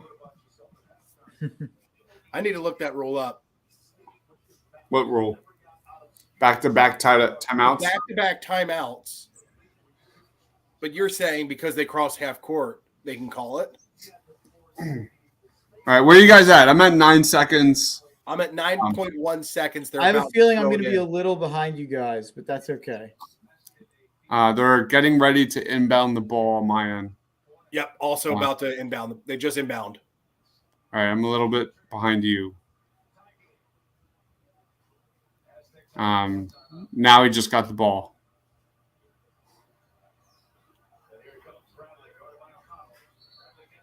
Yeah, that was ugly. Foul on the ground? What's that? There's legit no foul there. A one-on-one? Yeah. That was a weak call, man. I just got Arkansas out of Pick'em. That's a reach in. Down 5. That's a reach. I honestly didn't see that from that angle.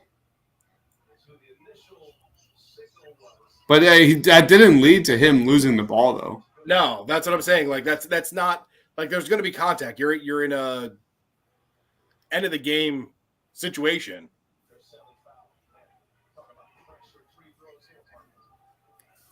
I just got in live on Arkansas on the money line to win the game before it went to 8-5, at 8-3 because it was at even money.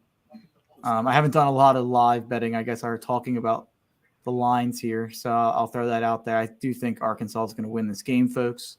They're down 8-5. I guess with how tonight's going, who knows what's going to happen? All these favorites might lose, but I like Arkansas in this game. Wow. I've got Matt Bradley on the line, 62-62, 7 seconds left, and he misses it. Oh, crane ball jumps basketball. Wow. Drives down. Oh, terrible looking shot behind the backboard on the baseline. Not even close. Going to overtime. 62-62. Creighton, San Diego State are going to overtime. That was an ugly last possession, man. Ugly, ugly, ugly. Creighton sucks on offense. Woo! What was that? Oh, God, that shot sucked. I just saw it. I'm a little bit behind. That was brutal. A little hero ball there. That was awful. Would you say it's Doc Rivers offense-esque? Yeah, I've seen that from Toby a few times. Unbelievable. All right, fellas. I'm gonna let Dives throw this out unless you guys want to hop out now. I gotta go get something to eat. This went longer than I expected. So thanks everyone for joining. You guys can hang on, but I'm going to back out for now. Thanks, folks. Thanks for joining, Coyle. Hey, no problem. Anytime. What should we do? Should we head out or should we keep going? We can finish this up. All right, sounds good. All right, in that sense, I will make a drink. Yeah, make a drink. So right now we are a timeout. We just end regulation for Creighton Blue Jays and San Diego State Aztecs. Score is 62-62. We're going into overtime. Do a little recap of what has happened in today as we come back to the game. Oh, give me 1 second as I refresh. Just make sure I get updated scores. We have Vermont and Arkansas that just started. Vermont's up 11-8 with 15:05 in the first half. In the later tonight, we have Texas Southern Kansas, Akron UCLA, and then San Francisco Murray State. Some of the games in earlier today that just finished up. It's one that just finished is St. Mary beat 12 Indiana. And we have some more games. One of the big upset is St. Peter's upsetting Kentucky 85-79. That game went into overtime. We just watched that with you if you were hanging out with us, which was an incredible game. Go Peacocks. One of the other next upsets from there was look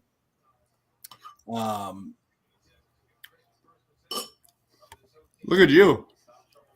New Mexico State. I forgot who was playing. New Mexico State beat Kentucky or beat Connecticut 70-63 on there. We had Allen, who was number one in our hearts, as we watched that game with you tonight. Eddie Allen. Was a great game. UNC beat Marquette 95-63, and then Gonzaga, which also was a great game during the first half. Then we got into a little bit of a foul trouble. Georgia State did, and then Chet. What's Chet? Holmgren. Chet Holmgren can't do it. Kind of went off in the second half because there was no big for him to go up against. So he kind of went off and did some things.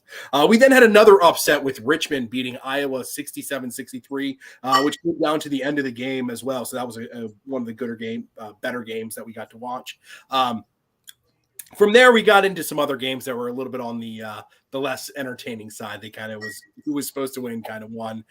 We had Tennessee beat Longwood, which was the game for the first, I would say, 5 minutes, and then that game was pretty much over. Baylor beat Norfolk State 85-49. I can't speak today. And then Memphis, which was an upset, but it was a 9-8, which I never considered them actually upsets. Our upsets is 64-53.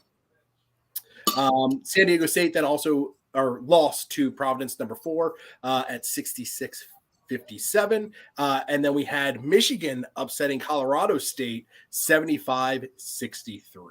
Divler, did you want to talk about any of these games that were kind of going on? I mean, right now we're in overtime 64-64 with Creighton. San Diego State taking the lead here 66-64 on a pull-up jumper with 3:42 remaining in overtime. There was a time when Quill had fear of public speaking, and you crushed that, man. Great job. I don't think you've ever done that before, and you did great. What? Minus me not just being able to talk today. But that's just a normal thing. That's not just can't speak. All right, let's roll into this Creighton versus San Diego State matchup here before we wrap it up for the night. 3:20 remaining in overtime, 66-64. San Diego State has the lead, led by who's this guy? Chad Baker Mazzara. Averages 6 points on the season. Off the bench with 17 points, 5 of 8 from the field. And then for Creighton, wow, every single starter on this Creighton squad is in double digits. No bench points from Creighton in this game. In fact, I'm curious. Yeah, I was gonna say, do we have any minutes? Is everyone 100%ing right now? Yeah, because I'm curious. He's got one shot, but it doesn't show how many minutes he's played. It looks like this starting lineup has played nearly every single minute in this ball game for Creighton, which is absurd, absolutely absurd. San Diego State gets a bucket, take a 2-point lead here, 68-66, 3 minutes and counting here in the first round. Great.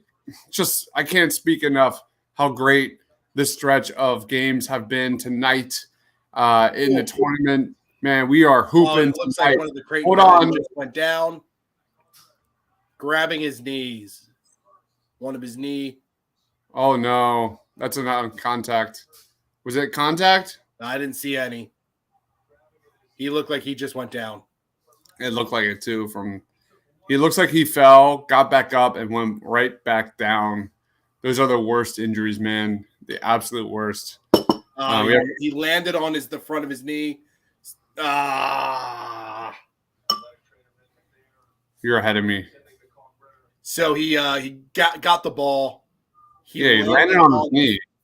He lands on his knee, and you can tell him go, he like yells. Goes to stand up, takes about 2 steps, and just drops. So I think we have something. Give me 1 second. Uh-huh. Looks like he lands on his kneecap.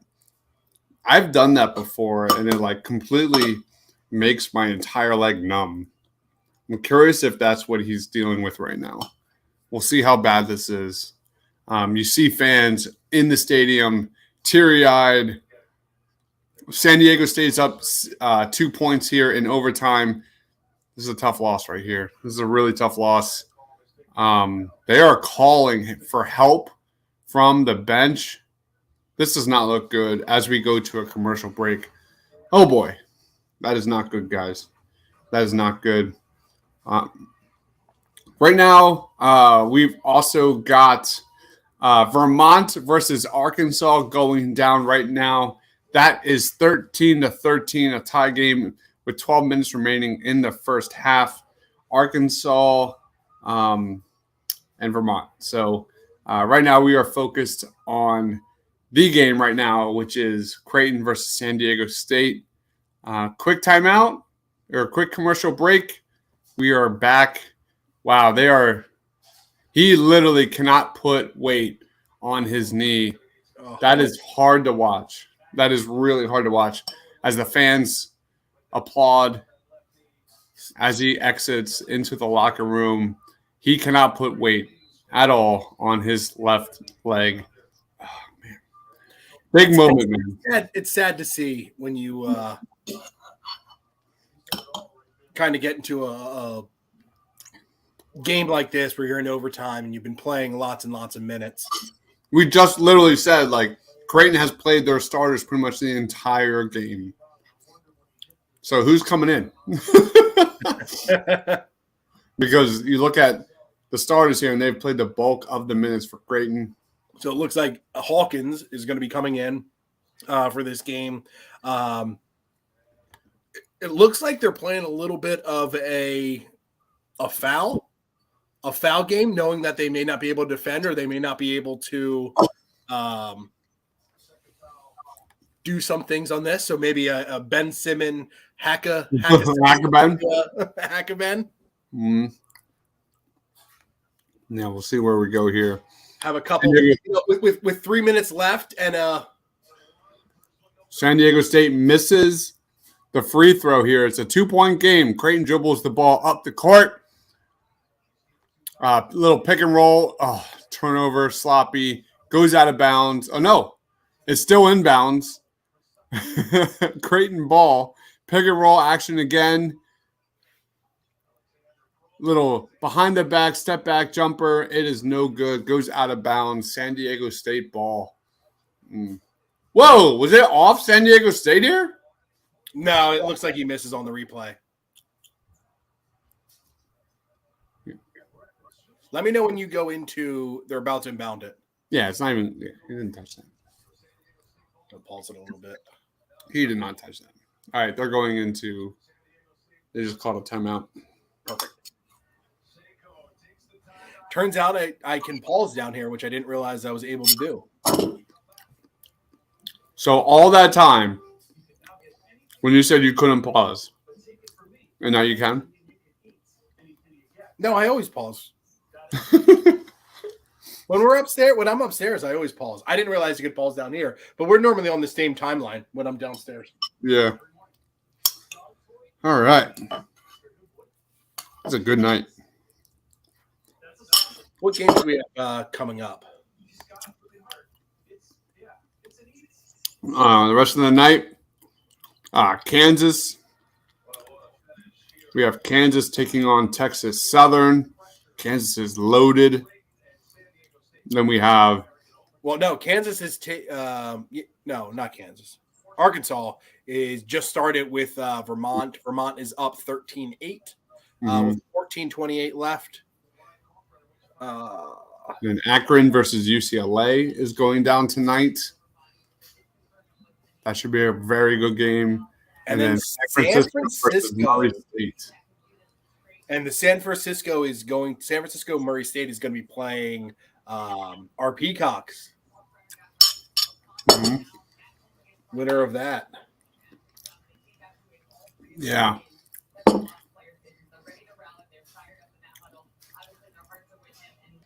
So far, the storylines are Chet Holmgren and Gonzaga kind of avoid a scare here. If you're looking at the box score, it didn't look like that through at least half the game. Chet Holmgren was nearly a triple-double. Drew Timme was terrific. Then you get to UNC, who absolutely rolled Marquette. They were beyond impressive. New Mexico State, led by Teddy Allen over Yukon, was a major, major moment.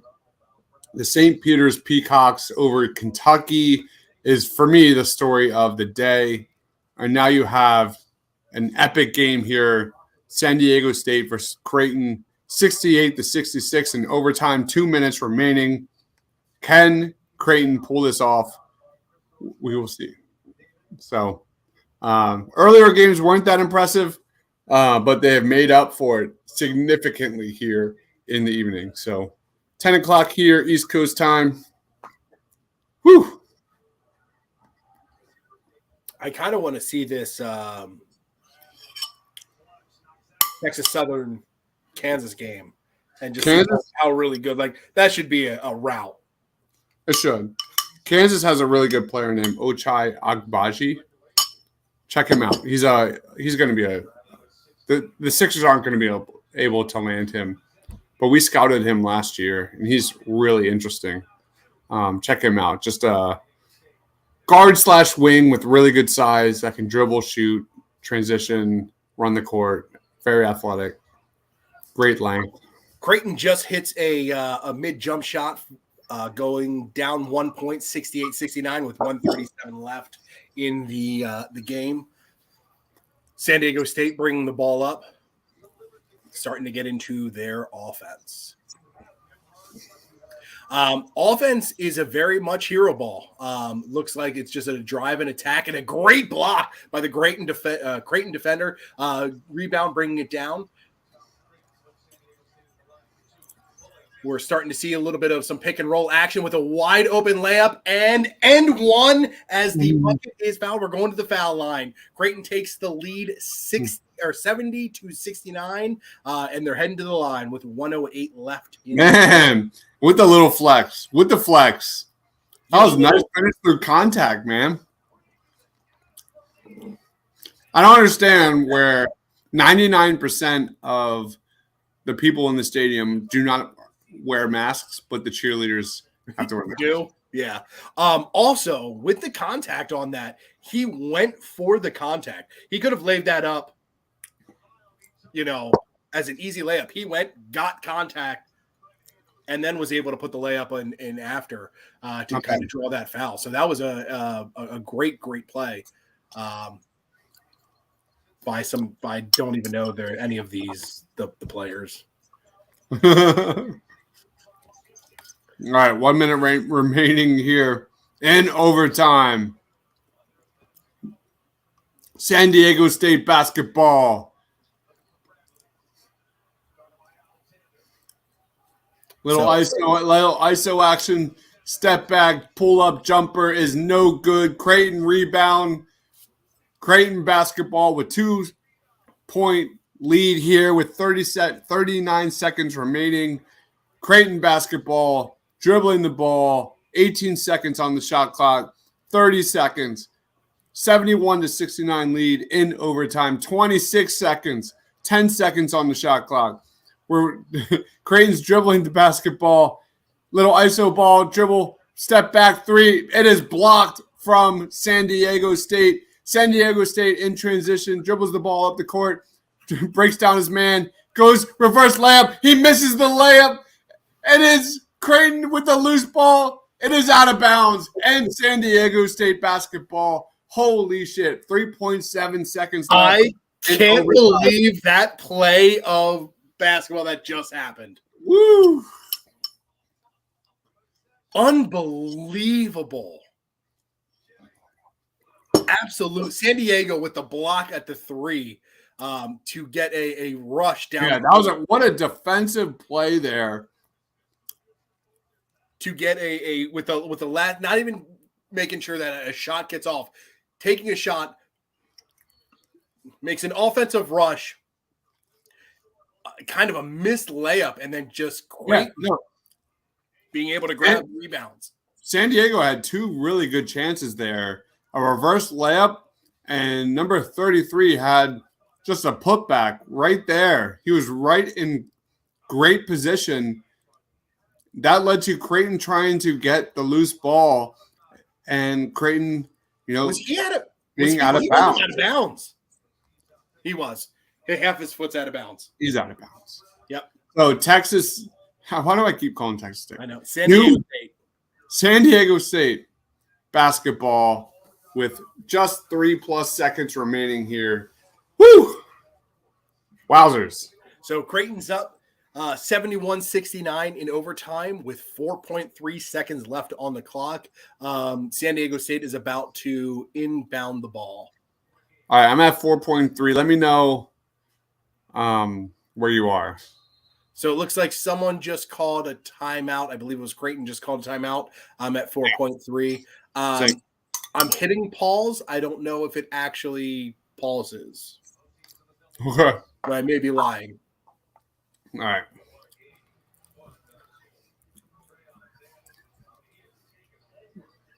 It's a good day in March Madness when I've been watching this all day long and I've gotten one work email the entire day. It's an amazing day. I didn't get to watch any of the earlier games. We were pretty busy today. You didn't miss anything. Yeah.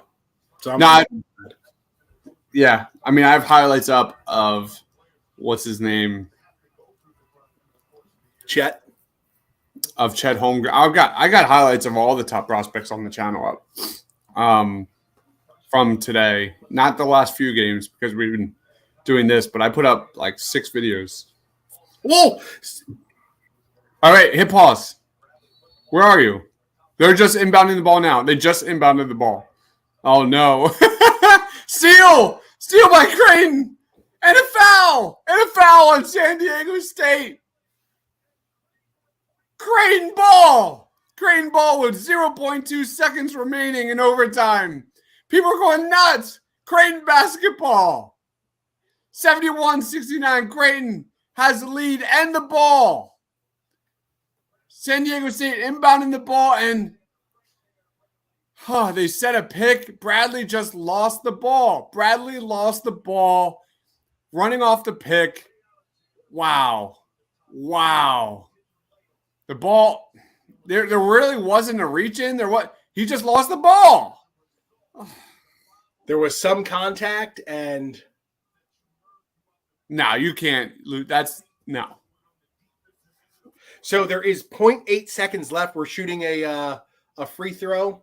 By the way, I would say go ahead and miss this free throw for the chances of them being able to get a shot off are very slim to none. If you make this, they get a throw in, and then you have the Duke turnaround three to win the game. Yeah, that's what I'm saying. So hit the rim, but do not make it. All right, 71-69. On my end, they're getting ready to take the second free throw here. I think Coyle already saw it. He makes it. All right. So, San Diego State has a chance. 0.8 seconds remaining here on the clock. Which They have a timeout, so they'll get it at half court, which means with 0.8 on the clock, they do have time to get a shot off. They say it's a 0.5. Anything below 0.5, you can't get a shot off.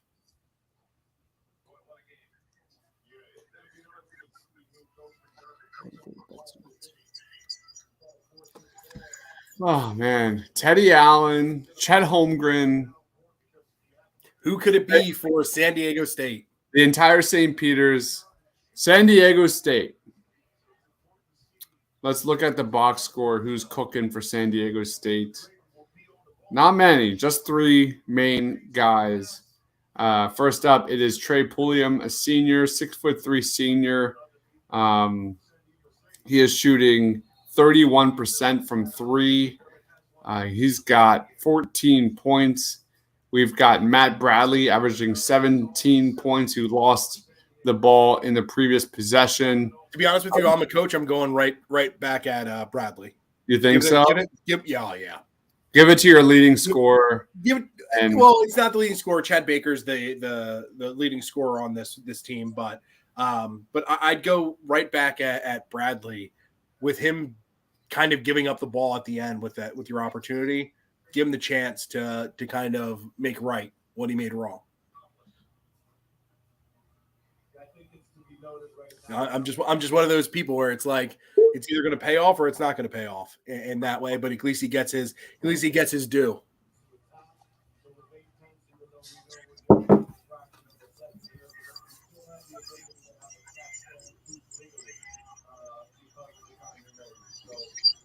But even just looking at some of these players, like they're kind of out of it themselves. It looks like they don't even think there's a chance.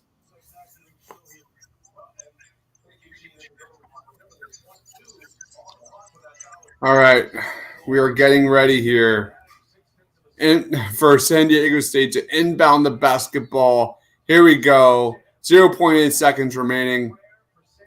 They throw the ball up. It is deflected, and Creighton gets the W, 72-69. Get the dub in overtime. No shot here. No shot.